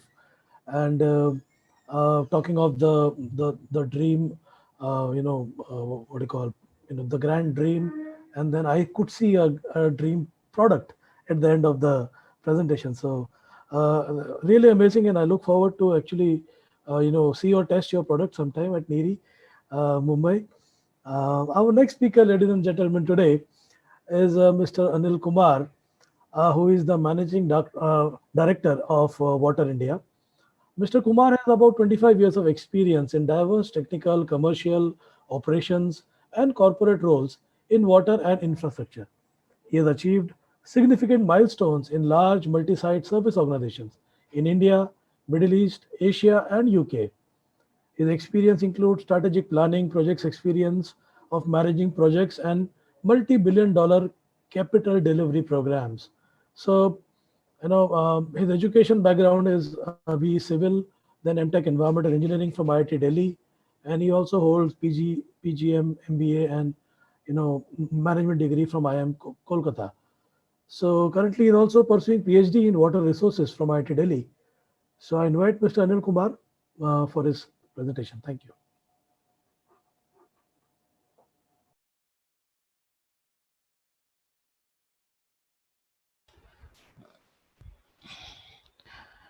Thank you, sir. I hope you can hear me. Yes, Yeah, you're audible. Okay. All right. Thank you. So thank you for giving me this opportunity. And today I'll be taking some time of yours talking about recycle and reuse of treated wastewater. So I used a term here called used water. It's just a perception, like how we use the terminology for the water or wastewater. So used water is something like as we go forward into our lot of technical matters or statutory matters, that terminology creates a lot of perception to people's minds. So I think use water is something which is used, and that's what wastewater is actually. And wastewater is something which is ignored. So I just kept a word use water as a terminology in the presentation.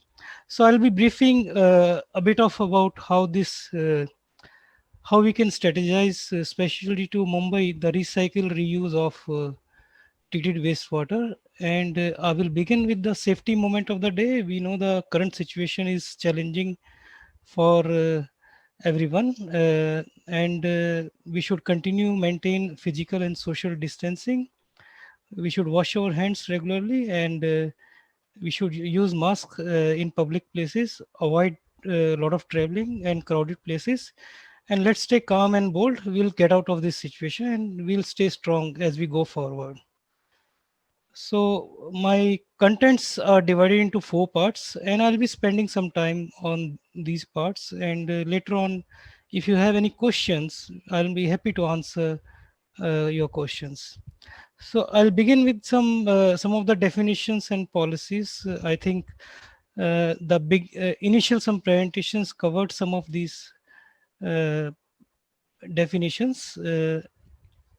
So indirect potable drinking water use is augmentation of raw water supply with reclaimed water. Typically, we mix this with the additional treatment before entering into distribution. Then direct potable use is using wastewater directly for drinking water use, which is a very challenging, involve high technologies. So we have some supportive policies, and we have seen in the past presentations given by the speakers that policies are increasing to reuse the water.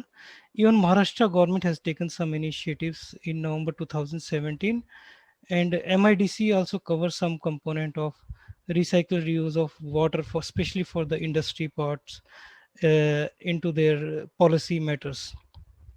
So the policies are in place, and but so far, with respect to codes and the standards what we have as a country, there's no Indian standard codes which talks about the advanced recycle water treatment technologies. However, we are still dependent on external sources like WHO guidelines or some other countries guidelines which are being followed for various criterias. And we are still under there is no policy on Indian standard on codes on recycled water transfer systems, and how do we manage the residuals codes. So these are still under preparation part. We are still at early stage in doing so. So, what is the use of recycled water? We can use it especially for non-potable water use, industrial use, or any environmental use if possible, or indirect potable reuse. The trends which are followed by many countries and even some parts in India, I will show some examples in later in my slides. We are having indirect potable reuse. Some of the new developments are coming up with dual pipe systems. There are a lot of technologies interventions happening. There's a lot of integration resource planning happening in the limited areas, and the most important part is public acceptance and perceptions about this project, which is highly important in fact when we go for recycle reuse of treated wastewater.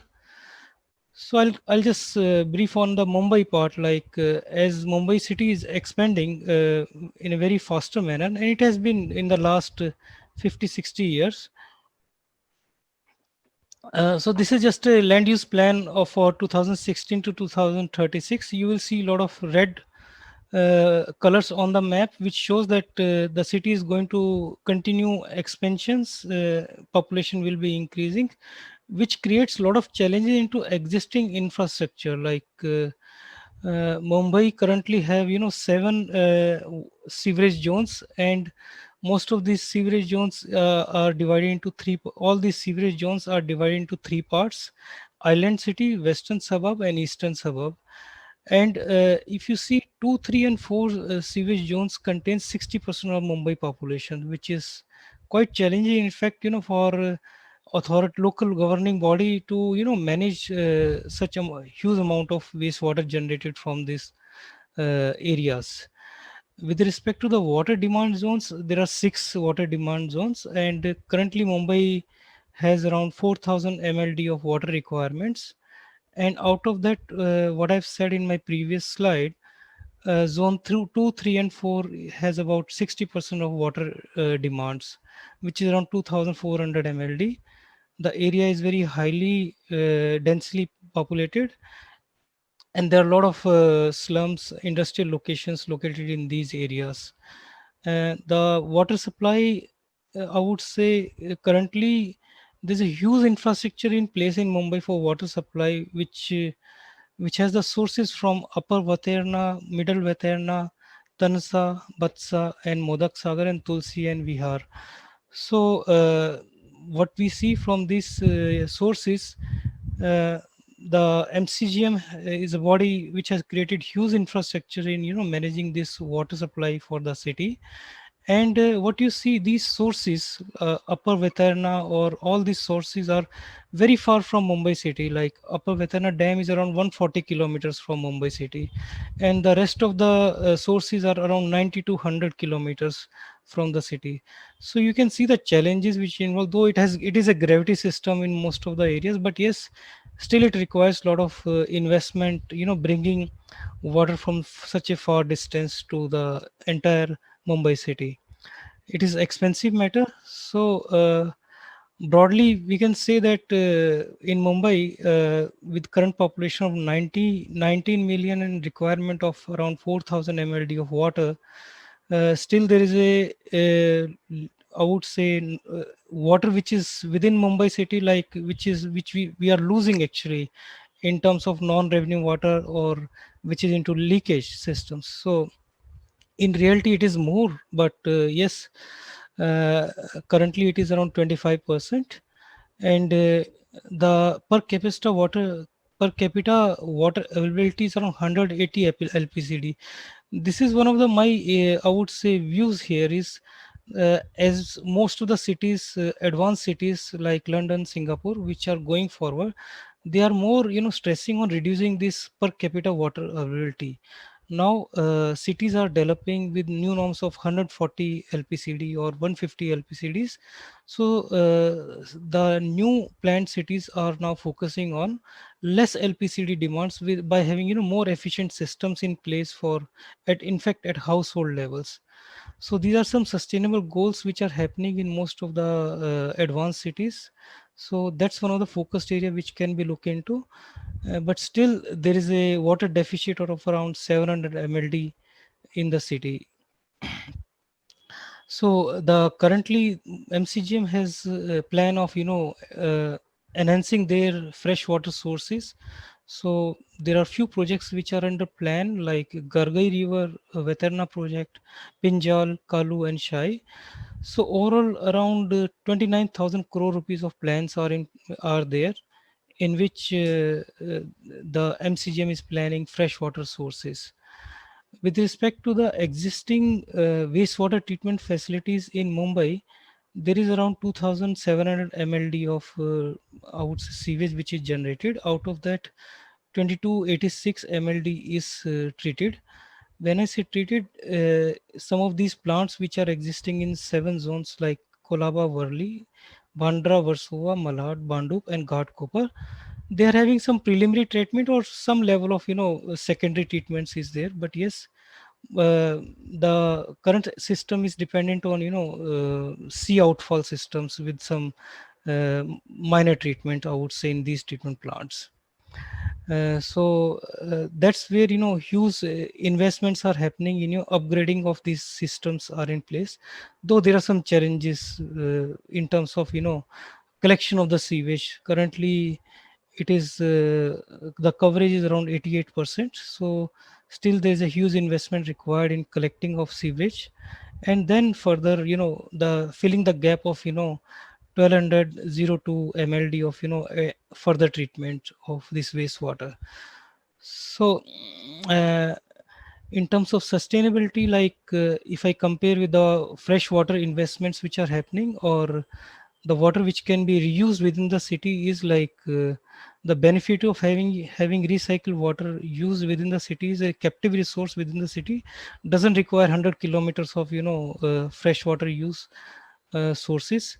There is no issue of the allocations, and we don't need to use any new land for recycle water on the existing land which is in place. Though there is some issues on land matters, but yes, if technology is in place, we can use those allocations. Then of course the new infrastructure cost is around 20 to 30 crore rupees per MLD. However, if within Mumbai city, if we have some transport and distribution system, the investment would be less, depends on the situation to situation. And O&M cost will be less because of short distance, and it will be lower cost to the industry, those who can use this water for non-potable purpose. So in terms of demand, if we see currently Mumbai has around 500 MLD of water which can be used for let's say industrial demand, commercial demand, or in some parks and playgrounds, or in fire hydrant systems. So these kind of areas where or in even in Mumbai airport, with where this kind of water can be used. Railways and metro has huge infrastructure in Mumbai, so non-potable water can be used there.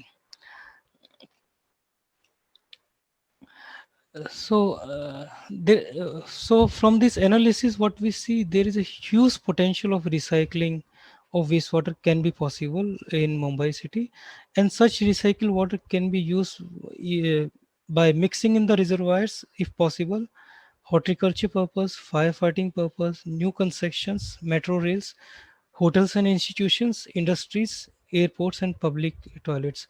So based on that, whatever urban algorithm we see in Mumbai, the residential areas can have non-potable water demand of 500 to 600 MLD, hotel industries 25 MLD, institution 3 to 5 MLDs, commercial industries 1000 to 1200 MLD. So that kind of potential the city has.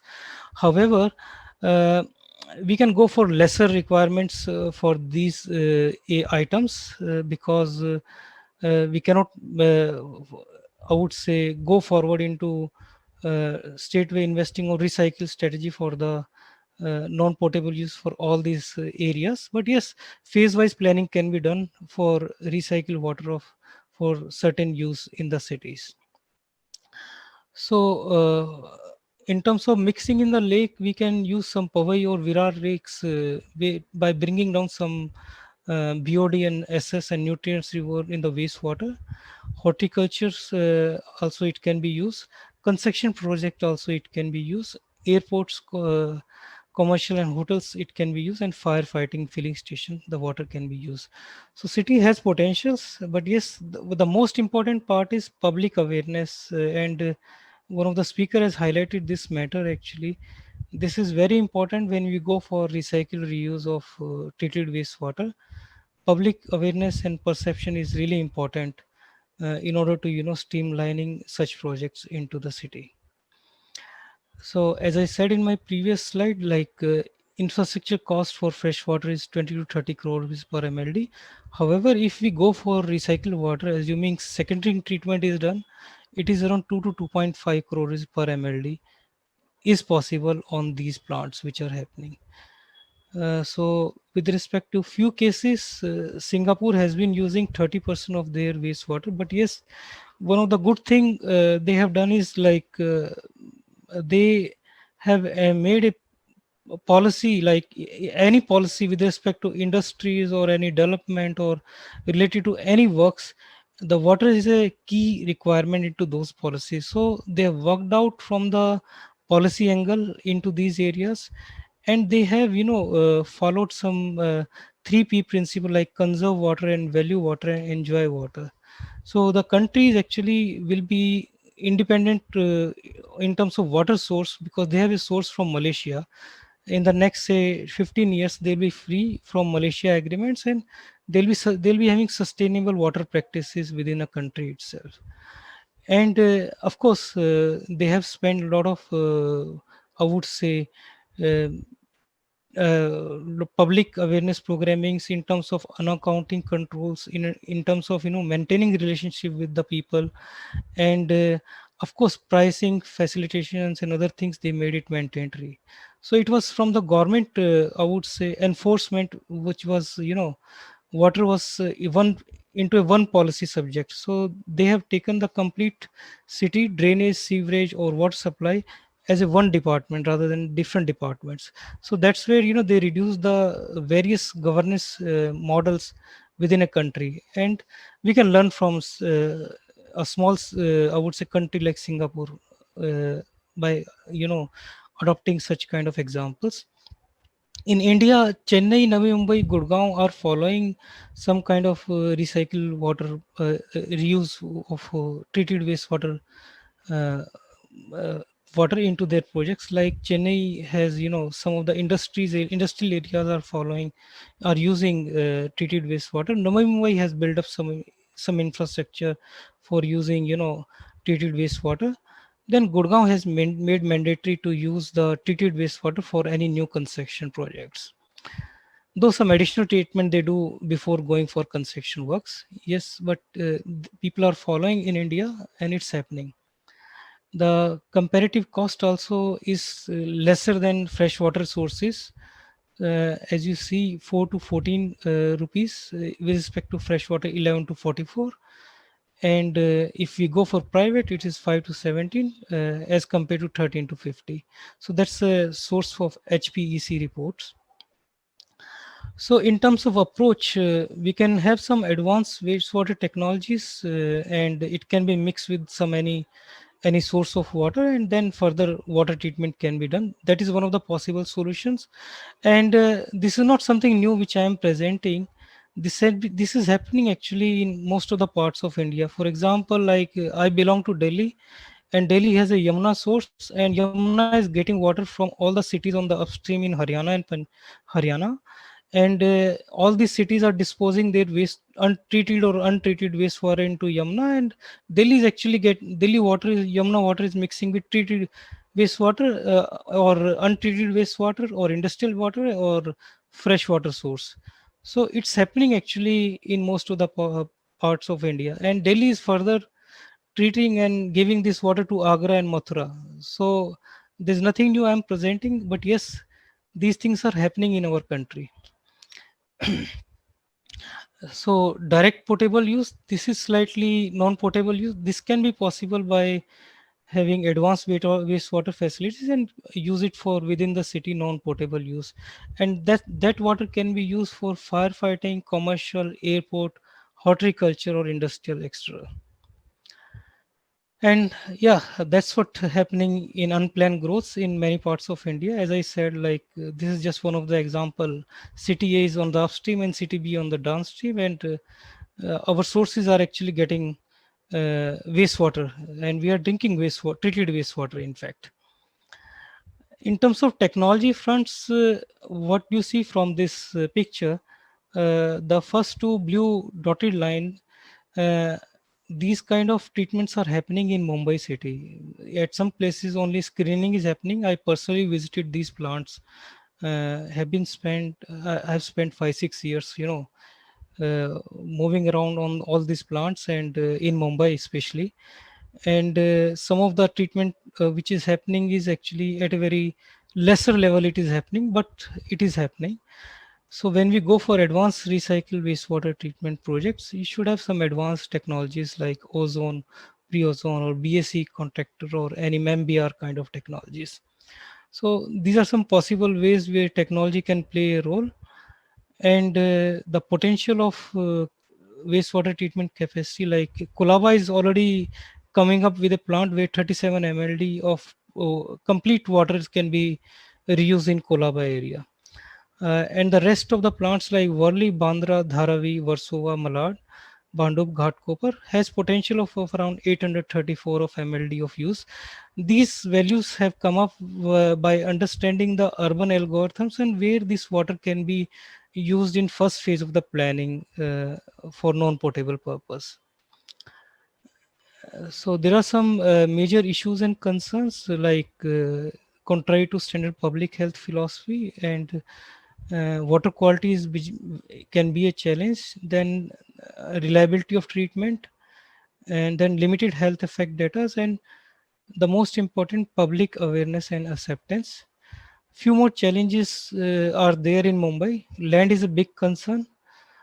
So one has to go for multi-story kind of treatment plant, and it is possible can have a multi-level treatment plant.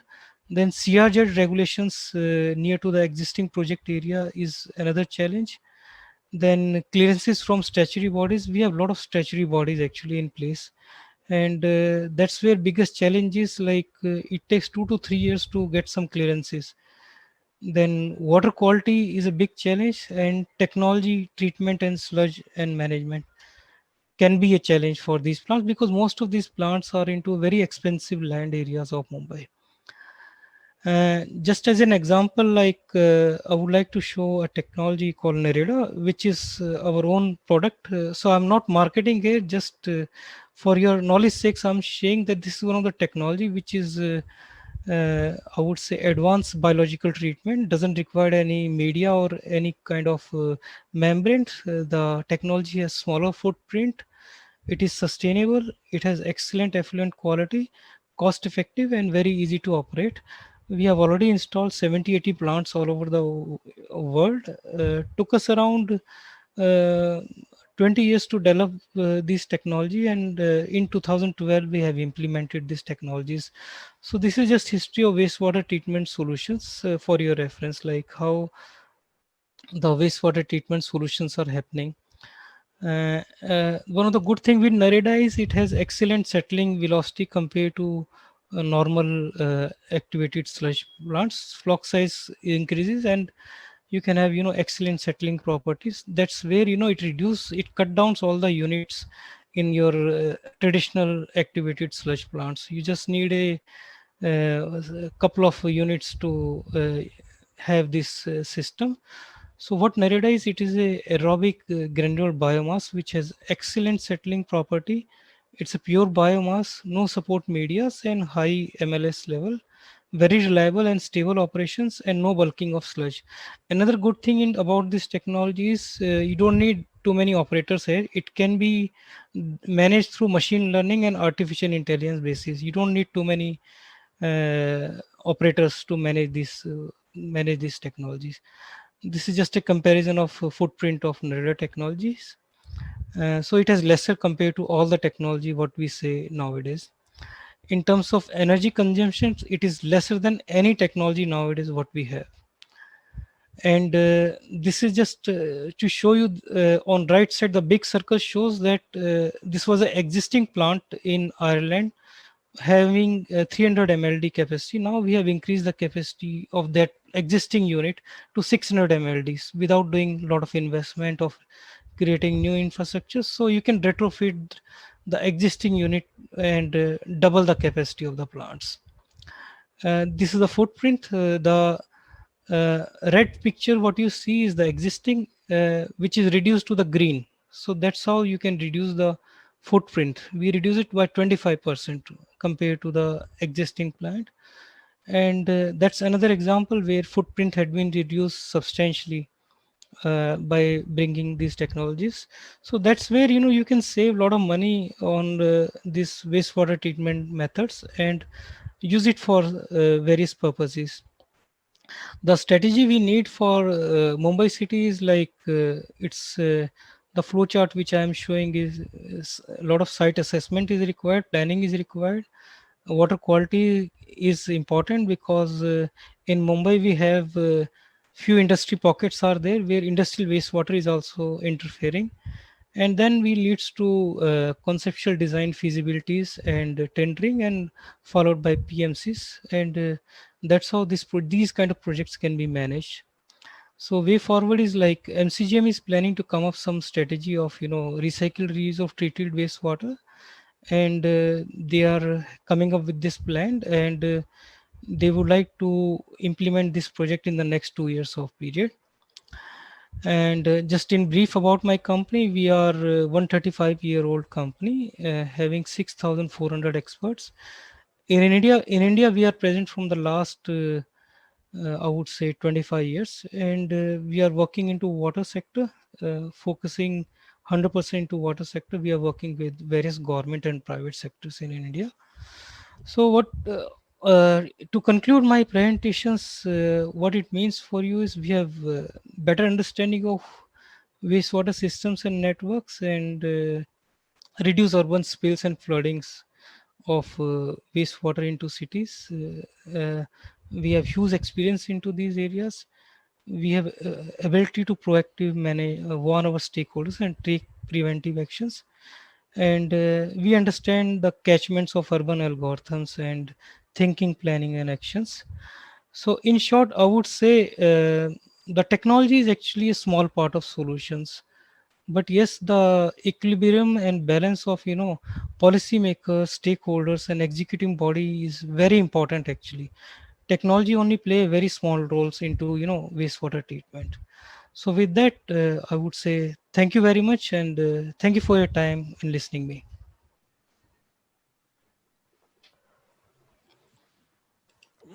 Thank you, Mr. Anil. I have had the pleasure of meeting you in person and also learning about this product, Merida. And you, in a very aptly talked about the recycle, reuse, options, the sustainability options, the cost comparisons, especially in the MMR Mumbai region.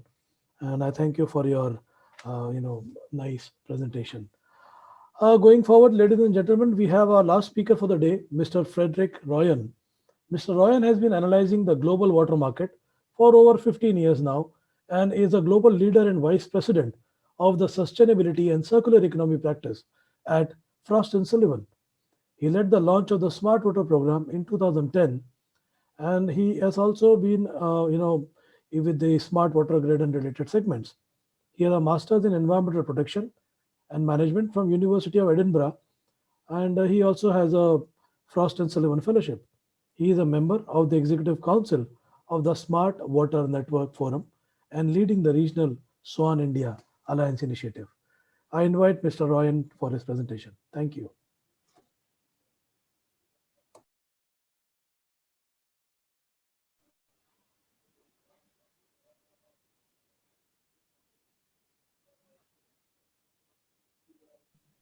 Thanks, Dr. Goyal, and thanks to the organizers for this opportunity to present on this topic. I was actually referred to by my school friend, Bipin, to the organizers a week ago, and glad to join the panel and follow up on Rudresh and Dr. Sontakke and Professor Sajiv, who spoke about a few things of Bangalore, my home city, and also Anil Kumar. From my perspective, to introduce myself, I'm an analyst, as Dr. Goyal mentioned, and I cover the water industry in terms of what are the trends, technologies, and just wanted to share a few slides in terms of my perspective of what we see as the opportunities of sustainability and the circular economy for the water sector. I'm also speaking on behalf of the Smart Water Networks Forum, which is a not-for-profit organization, and how that's shaping the overall discussion on smart, and happy to answer any questions during the panel discussion after the presentation. I think one of the key things which happened right at the beginning of 2020 was the World Economic Forum, and leading up to the World Economic Forum, there is the risks report, which is published. And in this particular year, what happened is the top 5 risks were environmental related. There were biodiversity loss, climate action failure, extreme weather, human-made environmental disasters, and natural disasters.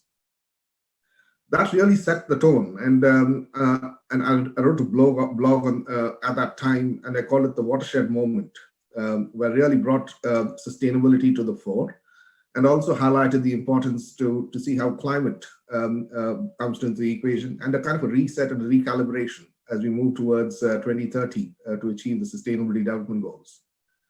One of the other interesting highlights from that was the members of the Global Shapers community, which is formed by the forum's younger constituents, largely millennials, ranking water crisis in the top 5 risks expected to increase in the short term. And that is a very important point. And you will see in one of the slides where we talk about SWAN, where we have an initiative of encouraging youngsters and young professionals to take on the agenda of smart and encourage them with the ideas and how they can be part of this movement of driving smart water in the industry. Also, there's a lack of political consensus, and there's an urgent need for all the stakeholders at the industry and the financial institutions to partner and collaborate. It's interesting to see Mumbai First, mentioning, I think it was the CEO in one of the videos leading up to this panel where he mentioned, climate really is going to be center of the discussion and how it's going to shape the agenda. And I think that really brings together the need and a framework for all the partners to come together and achieve the SDG goals. The speakers have talked about circular economy. Rudresh quite eloquently talked about it and how the opportunities are there on water. And also the decentralized point was mentioned by Sajiv. But for me, I think the SDG goals provides principles for organizations to achieve their sustainability goals. But the circular economy really has now provided a business case, a business case, or an innovative business model to achieve these sustainability goals. And on the right side, you will see the chart where now we're looking at the top right-handed quadrant, where the partners are looking to collaborate in a B2B manner because sustainability and circular economy has become a C-level focus for organizations. It could be cities, it could be governments, it could be commercial establishments or industries. So I think suppliers are building on the SDG goals, driven priorities, and the B2B customers. And this is rapidly evolving the circular economy business models to position each other as strategic partners, which is exciting and really driving change in this space. So at Frost & Sullivan, we're quite uniquely positioned. So what we've done is we've picked up the 5 key SDG goals. And as I mentioned, SDG 13, or climate action, now has become the center. It has become the center of the discussion, which is shaping policy, shaping action, shaping projects, shaping investments. And related to that, if you take into the context of this discussion which we're having on cities, we will certainly be looking at some of the key SDG goals which you can relate to water. Certainly SDG 6, which is the provision of clean water and sanitation. But also, how can SDG 7 in terms of affordable and clean energy come into the mix? How can we ensure sustainable cities and communities? One of the speakers was mentioning about metering.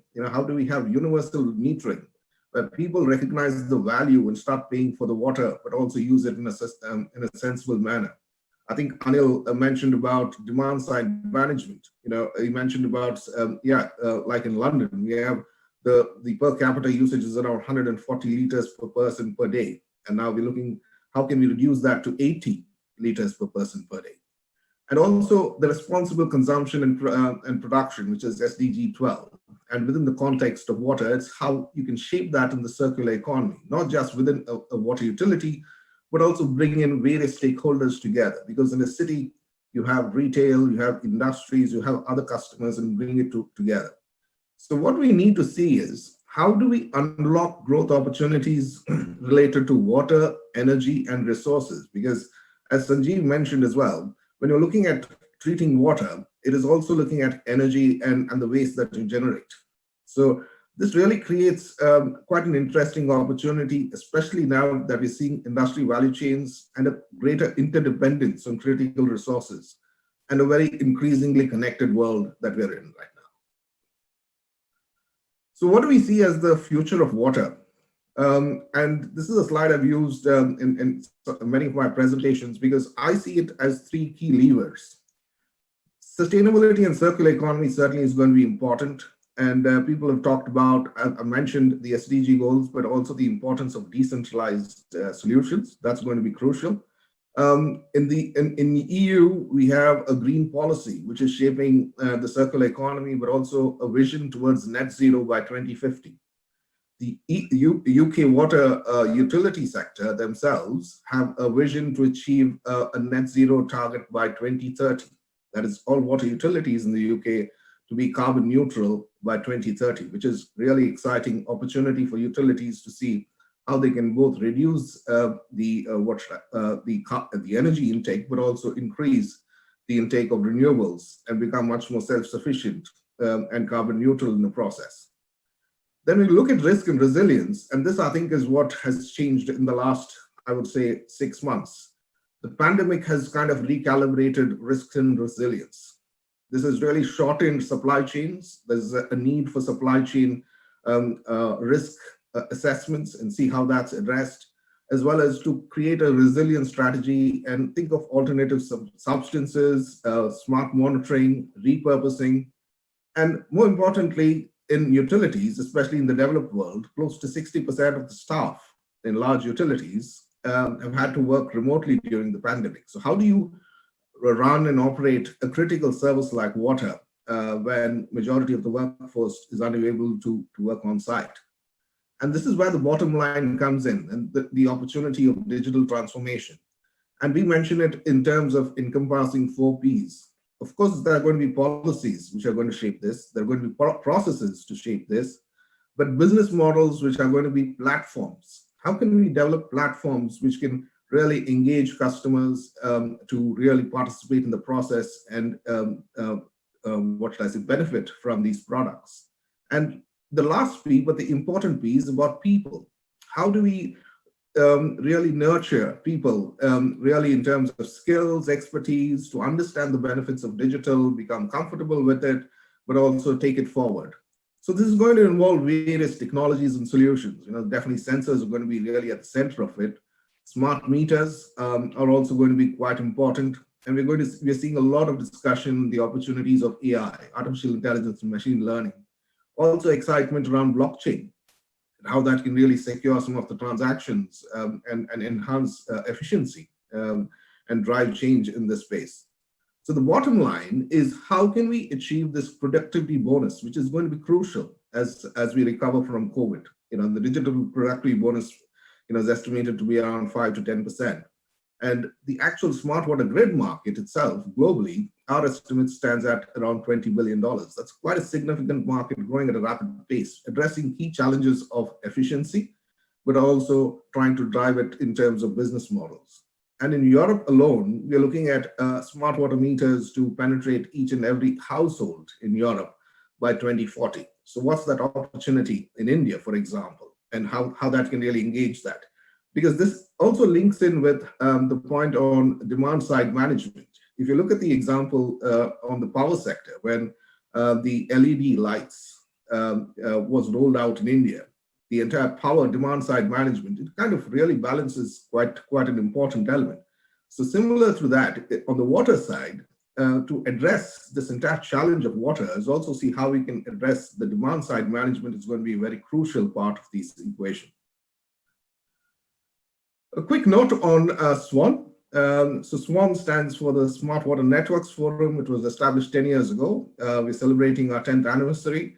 And it's that time when the SWAN Forum actually conceptualized what is famously known as the 5-layer framework for the Smart Water Network.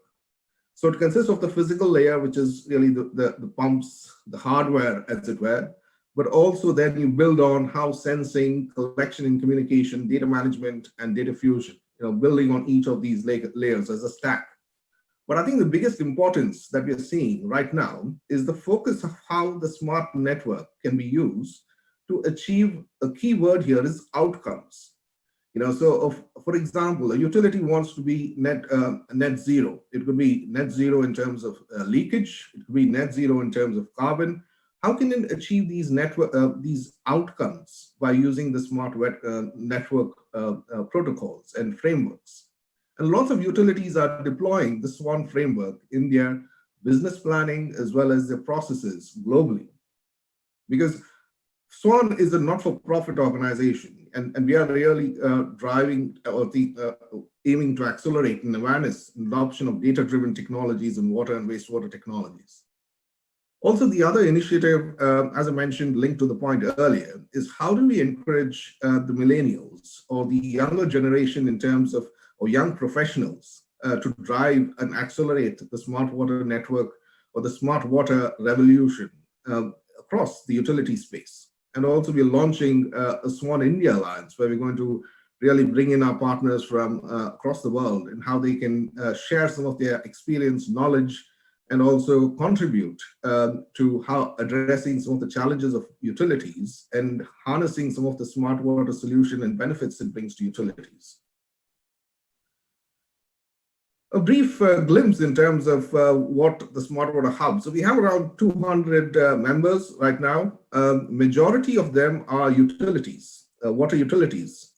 And to give you a few examples already, I think Anil covered Singapore. So the PUB is a member, they're quite well renowned for the work that they do on the new water or the circular economy of water that they've pioneered over there.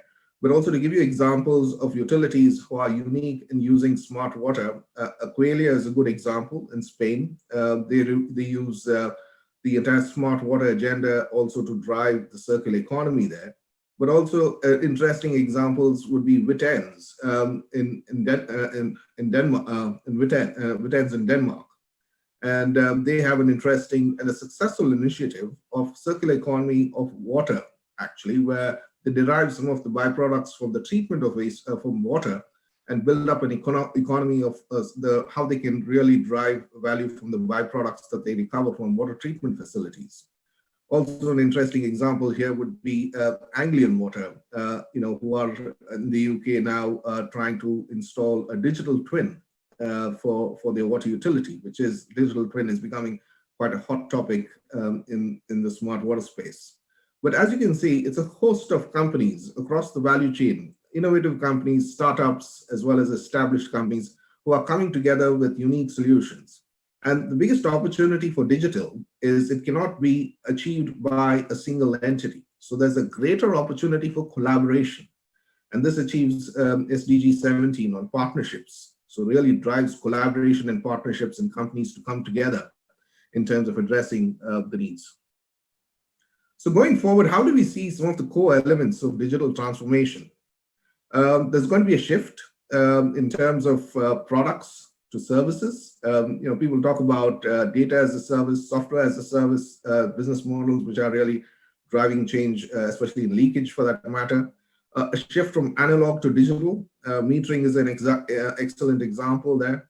From closed to open innovation, what I was mentioning of partners coming together, having open innovation platforms and providing a platform for startups to come contribute and participate in the smart water journey. End-to-end as well, the integrated nature. How do, the systems thinking approach needs to come through. How do we integrate the various elements and processes?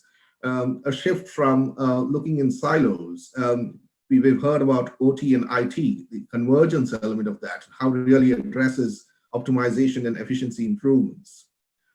Digital platforms, shifting from a recognition of a vendor to a partner, coming together to develop digital platforms, managed services, and personalization.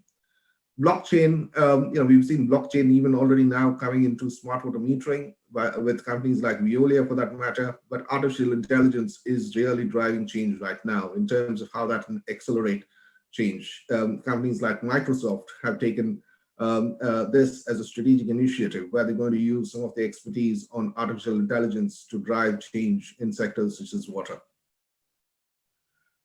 Another example just wanted to share is leakage. Some of the panelists mentioned about utilities. I mean, globally, it could range 40 to 60%. They lose water from leaks. That's a big a challenge which has been addressed for the last 10 years, but now is really increased in intensity. And if you look at the various solutions, it's a mix of different technologies, innovative technologies, which have come on the market. You have the conventional ones, you have, say, for example, the acoustic leak detection solutions, but now you have some really exciting new technologies. Utilis is an excellent company which is using satellite imaging to address leaks. Another interesting company is Electroscan. They're using electrical conductivity to identify leaks, but also to ensure that once pipes are rehabilitated, to make sure the rehabilitation is done. Because in many cases, what's happening around the world is there's a lot of money which is spent on rehabilitation of pipe networks, what we call as CIPP, cured in place rehabilitation. And after that, there are various processes by, say, for example, using cameras to see if these rehabilitation has worked securely. And in many cases, it doesn't provide 100% assurance. Companies like Electroscan really are driving this with some really innovative technologies. And what utilities have realized is there is not one particular solution that it cannot be a silver bullet for a utility. So utilities now are looking at a combination of these different technologies in addressing the key problem of leakage in their networks. The other interesting thing you can see here is, of course, when you talk about leakage, you're also talking about leakage at homes. And that's why metering as well is seeing a lot of focus. So you have a lot of meter companies who are involved in the space of leakage. So Itron, Camstrip, and the likes. And on that angle, we are also seeing a lot of attention on the communication networks. So here you're going to see a lot of interest, say, for example, the LoRaWAN networks. These are the low-powered LPWAN networks as you combine them, the narrowband IoT space as well as the LoRa networks, and these are accelerating change. How can the IT companies with their communication infrastructure support the deployment of smart water meters and accelerate the deployment of smart water meters, especially in some of the developing regions, has a significant potential. I also wanted to share this example of how a utility has addressed IoT and the use of it when you're looking at operational monitoring. As I've been looking at the Indian water sector, there's a lot of discussion of how can IoT be used in remote monitoring and operation of the water treatment facilities. And this is an example from United Utilities. And they started the journey, of course, quite early. But if you look at the maturity levels, they start with event-led, human-driven analytics, and gradually from that, they move on to a centralized view of discrete production line status by using remote operational monitoring and water quality performance. And then they move on to technology-enabled standardized analytics, which also provide insights. So a gradual process. But I think they've actually benefited very strongly on the economic side, where the OPEX element per annum, from 3.4 million pounds has really reduced to 0.2 million pounds by 2019. And really that really has allowed them to reinvest into the space as well. And now they're going to move on to the next level of how they can invest in machine-led control and AI into this space.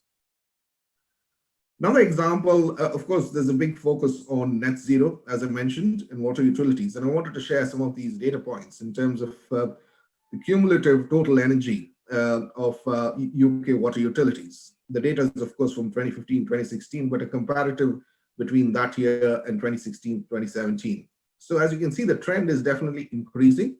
But I think the positive element is the total renewable energy generation by these utilities. And this is actually going to accelerate further. As I mentioned, water utilities in the UK are looking to be net zero by 2030. And this is really going to accelerate change both in terms of the deployment of renewable energy, but also to see how utilities can utilize solutions such as batteries and how batteries can play a part in both in purchasing renewable power, storing this renewable power, and then being deployed in water treatment utilities when it is required.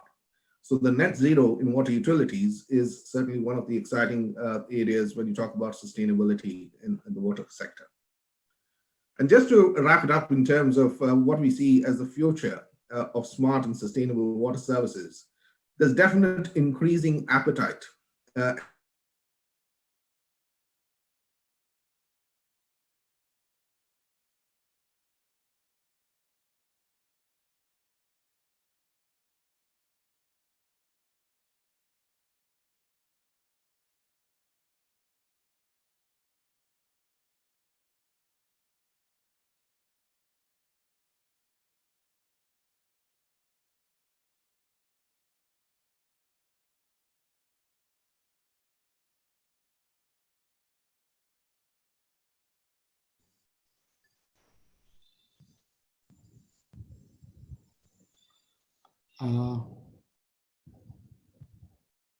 Mr. Frederick.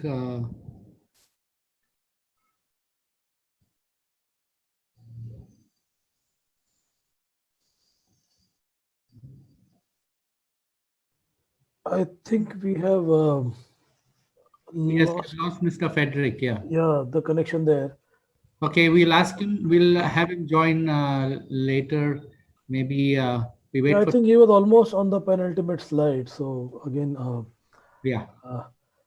so shall we go ahead with the panel discussion now, sir? Yes, absolutely. Okay, great. So it was a okay. Dr. Frederick is back. So let him finish. I think I just got a message that he's back. Yeah, let him finish. So Yes. let him finish, I believe. Okay. Thanks, Dr. Goyal. Just let me just finish my last slide and wrap it up.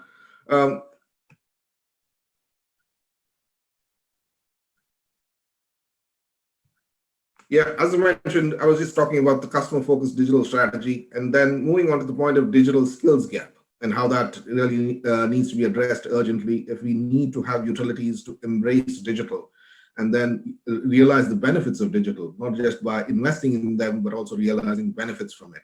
But I think bottom line also is to think how you think of a corporate vision and strategy towards water as a service and how it aligns with the multi-utility services of households is the point. Just to wrap up, we are also having quite a one-day session, which is going to look at global insights and innovative business models for digital water resilience in India. And I would encourage participants to join because this is a journey of learning, sharing, and collaborating these experiences as we move, or we want to accelerate the journey of smart water in the world. Yeah.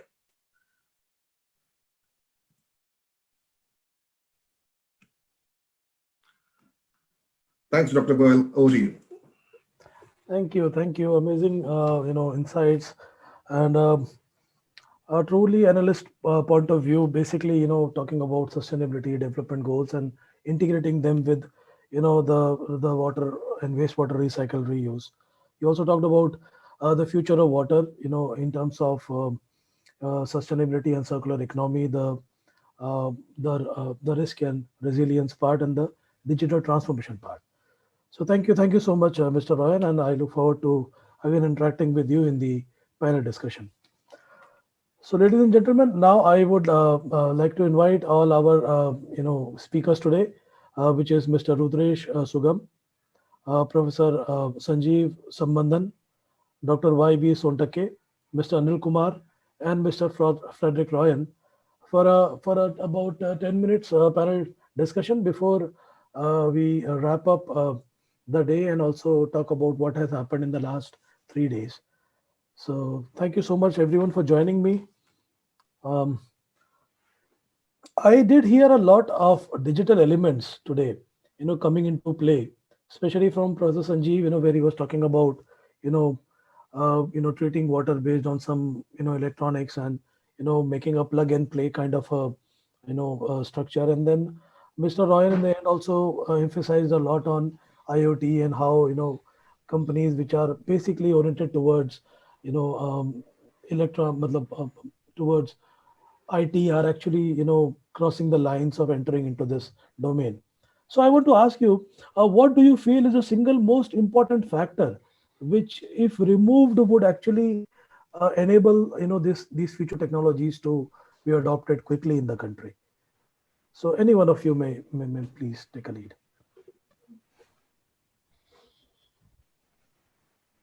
Yeah. If I may. Sure. Yeah. So I think Dr. Frederick raised some very interesting points, which is, let us say new technologies come in, and let us say we implement a circular economy. I mean, we would like to achieve these so-called dream goals, which I had mentioned. What we cannot probably predict is the ecosystem that will develop around it. And I think Dr. Frederick summarized it in, he did it in a pretty comprehensive manner. He thought about all the possibilities that could happen, which particularly comes from the IoT space. So just like, let us say we have a decentralized system operating somewhere. Now that waste could be useful to somebody else. But the method by which it is converted and transported or translated to that useful product is another innovation in itself. So what is the bridge that connects all these different innovations so that they form a sort of a manufacturing belt, so as to say? So that is something which is going to be very hard to predict, because that depends on what technology comes in. So the biggest roadblock to this, to prevent this is something that's good, it should happen. The biggest roadblock could be legislation, unnecessary legislation, which prevents this crosstalk. So I think if some thought is put in and these kind of legislations are made free, I kept seeing one comment as to why is there not one single law for water, which I agree to. This kind of legislations are made free, and you create this kind of an environment very similar to, say, YouTube in the digital world, where every artist comes in and puts up his or her talent, or brings out his or her design, and these innovations then cross couple and they pollinate and can lead to something much bigger. It can grow into a much larger organization that is driven by these individual points. So I think I see it heading there, and probably legislation is what must be relaxed. So can I put it in one word of political willingness, something like that? Because a lot of things in the country get driven by a political will, I say. So if at all it is driven once by a very strong will, I think it can happen. I think money and technology is no more a top of the agenda item which is a limiting factor, right? Any quick comments, Mr. Royan, on this? Yes, Dr. Goyal, I would agree with Professor Sajiv. The thing is, it's the ecosystem. And, in the slide, I had this point on the B2B element, because there's a stronger need of connection of these different dots. And as you rightly said as well right now, the kind of bottlenecks are reducing. So there are strong economic benefits. The one is now, how can policy encourage this to come together, for the ecosystem to come together is exciting. Okay, thank you so much. We Dr. also, Goyal, I would like to make a small input on this. Please. So while you pointed out towards the political willingness, I would also say there is also some reluctance to accept amongst the officials. So the reason being, it's a natural tendency. We don't want to enter into a domain where we are not comfortable. So like acceptance of using laptop, moving from paperwork to a laptop, took some time to actually become a practice, and still we see paperwork happening many places. So when I visited PCMC, that is Pimpri Chanchawad, which is very near to Mumbai, they developed this entire big screen wherein every valve and every treatment system can be seen on a screen, well merged with GIS that can plot how development can happen. And I can see the executive engineer excited as a student to talk about what happened here. That is the kind of utility we would like to see, wherein they are capacitated enough to use these modern features. They should not be scared about using this. And that can also come through training and exposure. I would like to intervene you, and I would like to now ask Dr. Sontakke to actually, say a few words of why is the official, uncomfortable if we agree to what Mr. Sugam is saying. Yeah, thank you, Mr. Nitin. The basic concern is the money, number one, and second concern is the willingness. So these are the two major hurdles, because nobody wants to pollute the environment. Because if suppose water is going from my place, I wanted to treat it, but how? Because there is no technology available in hand, particularly because we are hunting for the technology. There are thousands of technologies available, but no one has the technology which can treat the sewage or the effluent in a cheaper way, because we are not the very rich people. If suppose one household we take, he is generating 100 liters or 200 liters of the water, and thus he is able to spend the 200 rupees every day on the treatment. It is not possible. So another part, because we are being a regulator, there is a confirmed laws are there. There are laws and regulation, but the willingness and the money. And third part is the missing part is the easy technologies which can be handled so easily, like WhatsApp. WhatsApp was not taught by anybody to any illiterate person, but he can take the any of the message, he can forward the message, he can take the photographs, he can send that photograph. So these type of some handy technologies are required to introduce, and really this is the work of the technocrat. Because if we take the example of the Maharashtra, we are generating around 9,700 million MLD of the sewage, million liters of the sewage, but hardly 30 to 40% of it is treated. So we can say we don't have money? Yes, we don't have that much of the money. And another part is that is the willingness of the common man. So these are the three concerns for that. Okay, sir. Thank you so much. Thank you so much. I have another question coming for Mr. Sugam, which a user, our attendee had asked. He asked that, in your experience, are corporates taking any efforts to incorporate circular economy in their water use policies? If yes or no, then whom should the onus lie on? So, am I clear? Yes, you are. Yes. See, the short answer would be partially yes. But largely, if you see how you define corporate, are you only looking into the big Bs, or you actually define even the medium enterprises, the small enterprises? So if you talk about the big Bs, because they are usually exposed in public, their water policies, you would find that there is a place for recycling, recharging, even working in other watershed for recharging. But as soon as you slightly go down into the gray area of medium enterprises, you would see nothing is happening in those sectors. So there is a huge chunk of industry and corporates which actually is unaccounted right now, which is not doing any substantial work in this direction.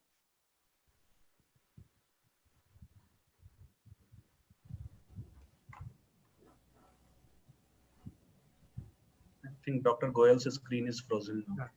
Yeah. So in another words, we can say that the peoples are willing to do that.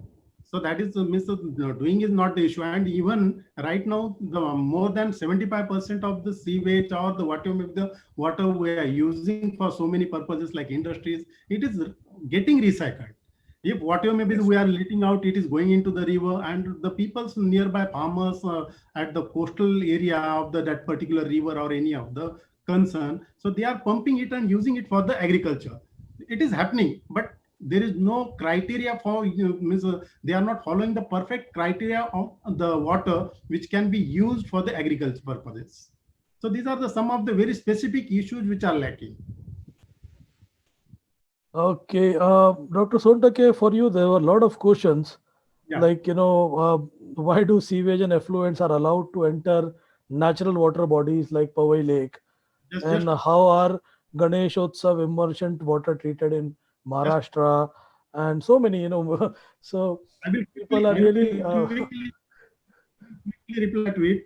We are not allowing any industry to discharge their effluent to or treated or untreated into the river. Number one.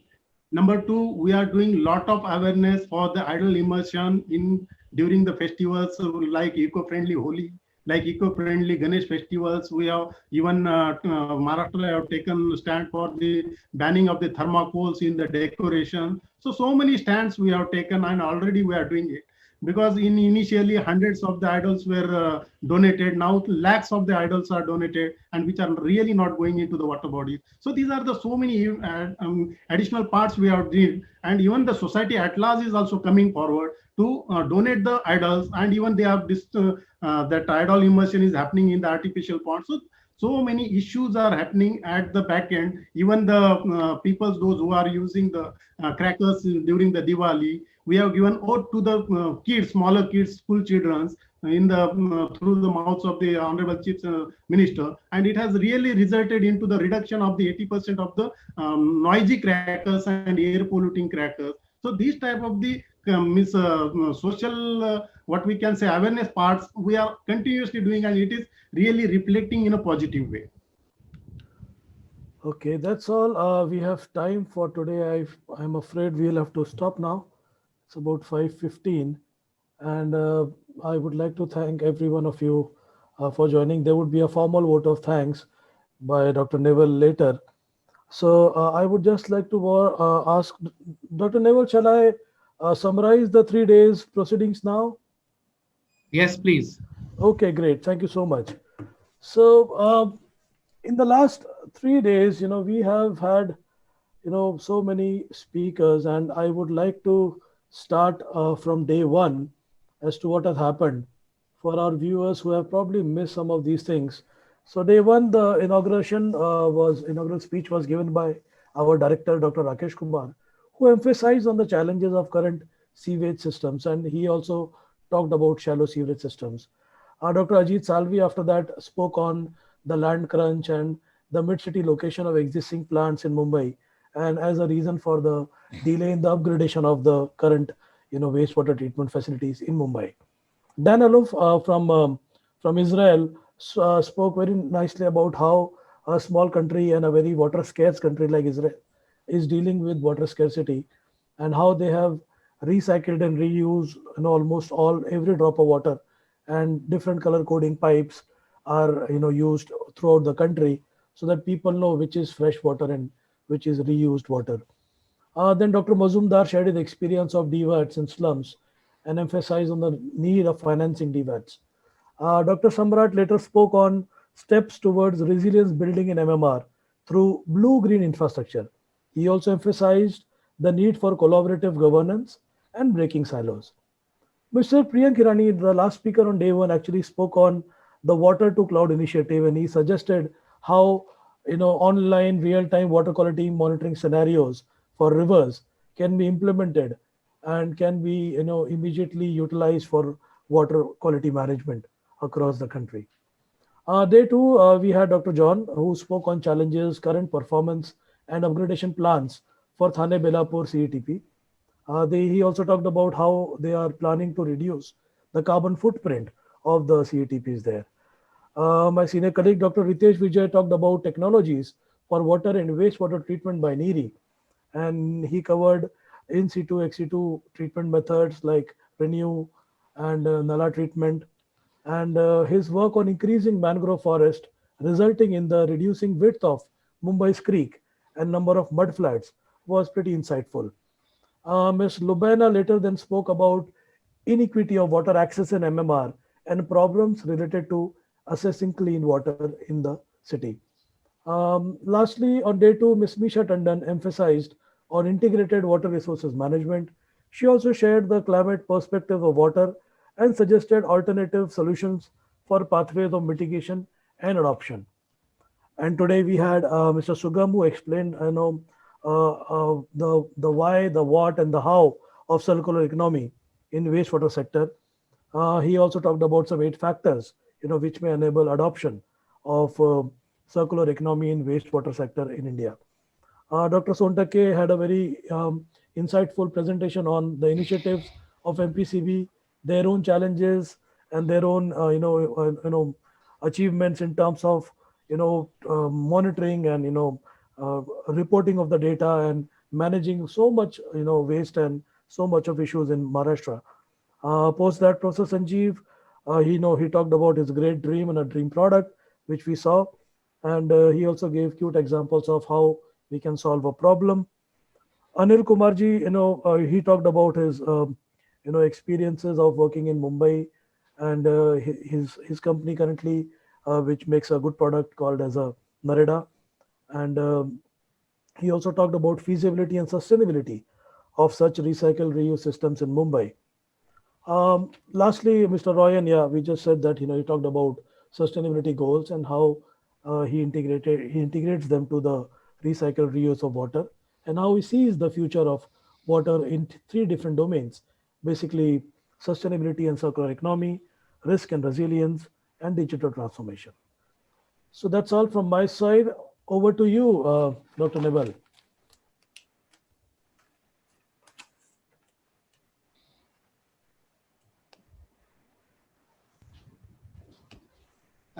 Can you put my camera on, please?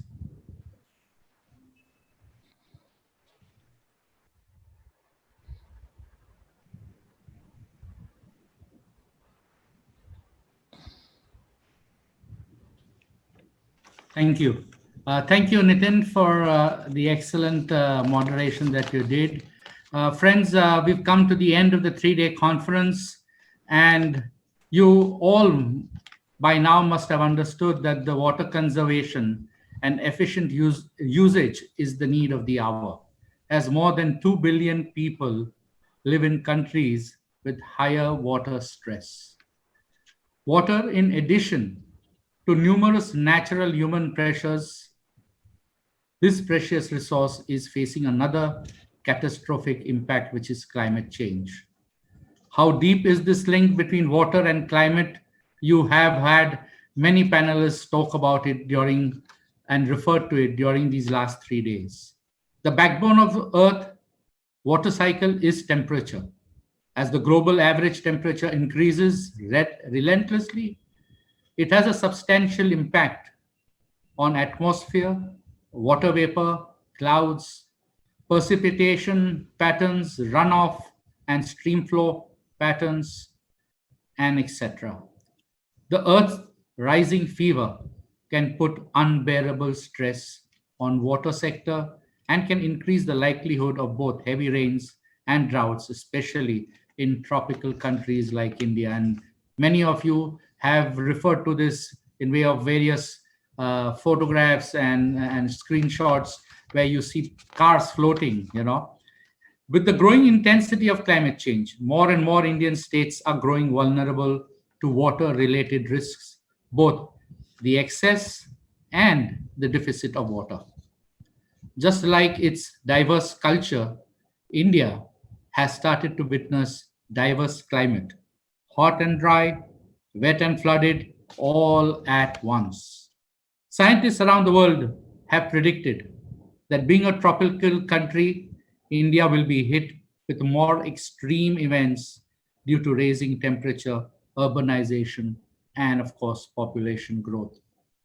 Moreover, the IPCC report released by the United Nations clearly states that the rising temperature will increase food insecurity, higher food prices, income losses, lost livelihoods and opportunities, adverse health impacts, and population displacements.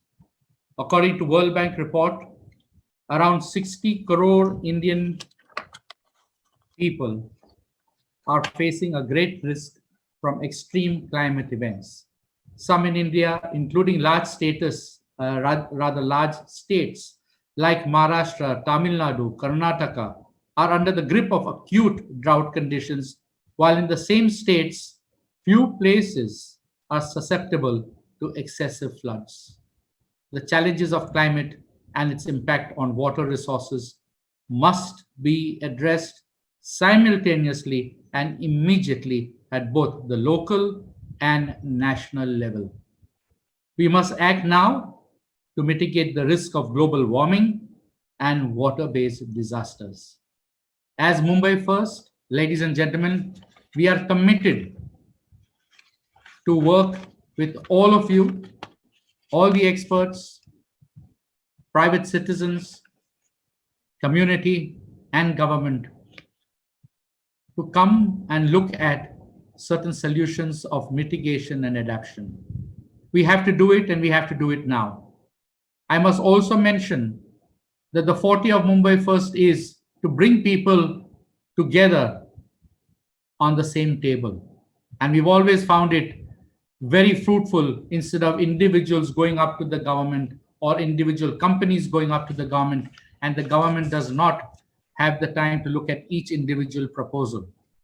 If we, as Mumbai First, and you, as experts and the citizenship, come together on the same table, brainstorm, deliberate like we did in these last 3 days, come out with a charter that we can present to the government jointly, I am sure we will meet success. I'm not sure, but I'm certain that we will meet with success. Ladies and gentlemen, on behalf of Mumbai First, I invite you all to think about this and get in touch with me, and maybe we will start the ball in process in the right earnest. Finally, it's my turn now to say a small and short vote of thanks. These last 3 days, as I said, have been very eventful. We have learned a lot, we have exchanged a lot, and most importantly, we've come to some concrete positive deliberations. I must thank our trustee, Mr. Nandan Maluste, for giving the welcome address. I must also thank Dr. Nitin Goyal. Nitin, you have been really an excellent moderator. And as I said, you've always been a good friend of Mumbai First. We're really happy to have the opportunity to work with you again. Please convey our regards to Dr. Rakesh Kumar, who unfortunately cannot be with us, but he too is a good friend, an old friend, and a loyal friend of Mumbai First, and we'd like to cherish this partnership for many years to come. I must also thank Rudresh Sugam, who spoke about innovative solutions, Dr. B Sontakke from MPCB, who spoke about emerging challenges. Dr. Sontakke, please give our regards to Dr. Srivastava, who has always been very, very kind to us, and Dr. Modgare, who we have had an opportunity to work together many times. I would also like to thank Professor Sajiv Sambandan, who spoke about innovative technologies, and Mr. Anil Kumar, who spoke about recycle, reuse of treated wastewater. Finally, Fredrick, thank you for joining us. Thank you for speaking about innovative technologies and smart water utilities. Ladies and gentlemen, how can I forget the team who got this 3 days together? That's the Mumbai First team. I would particularly like to acknowledge the efforts of Ashwini Thakkar, who has done a marvelous job with her team of Jennifer and Deepak, Dharika, and of course, well assisted, rather ably assisted by Aishwarya. Ladies and gentlemen, we have an excellent team at Mumbai First, and that's why I look up out at all of you with my chest out. It's because of these individuals who put in a lot of hard work. I must also thank the team of NEERI and Satinder and her team who have put in excellent amount of work along with the Mumbai First team to get this 3 days together and to have the honor and privilege to have panelists like you on board and listen to your expert opinions and deliberations. Ladies and gentlemen, I must acknowledge my executive board, starting with our chairman, Mr. Nair, who is a passionate young man who has just celebrated his 84th birthday, and he still has the same passion that he had 25 years back when he came out with Mumbai First. And we are celebrating our 25th this year, and I hope we celebrate another 25 years and we have you all together during the celebration. I must also thank Roger Pereira, who is an ad guru. All of you must have heard of his name. Every person who is in the advertising field knows about Roger Pereira, and I must thank him for helping us and being on our executive board. Lastly, I must also acknowledge and thank the founder of Mastech, Mr. Ashank Desai, who's also on our executive board and plays a very important role with us. And I would like to recognize and thank them. And of course, Mr. Nandan Maluste, who you all saw this morning and every morning since the last 2 days. Ladies and gentlemen, I must finally thank the Viscraft team who put together all these 3 days. And I think we had a flawless 3 days of digital virtual experience. And thanks to their expertise and their knowledge and the efficient way that they put things together, I must recognize Mr. Vineet Garude, who and his team, who have worked day and sometimes till late evenings to get things together. And finally, ladies and gentlemen, thank you all, but most important, thank all the participants in this last 3 days who have spent their valuable time learning with us, speaking about it, sharing their views, asking questions. And I'm sure we haven't been able to answer all the questions, but we will try and reach out those questions to the individual panelists, and we'll try and get back the answers to you with the details that we have during your registration process. Ladies and gentlemen, we have put up the feedback forms in our chat. I would request you one more time to please fill up those feedback forms and send it to us, without which we will not be able to understand how you felt this conference was, whether it was helpful. If there was something lacking, we'd like to make amends and make it better next time we come to you. So thank you, and in advance for filling those forms up.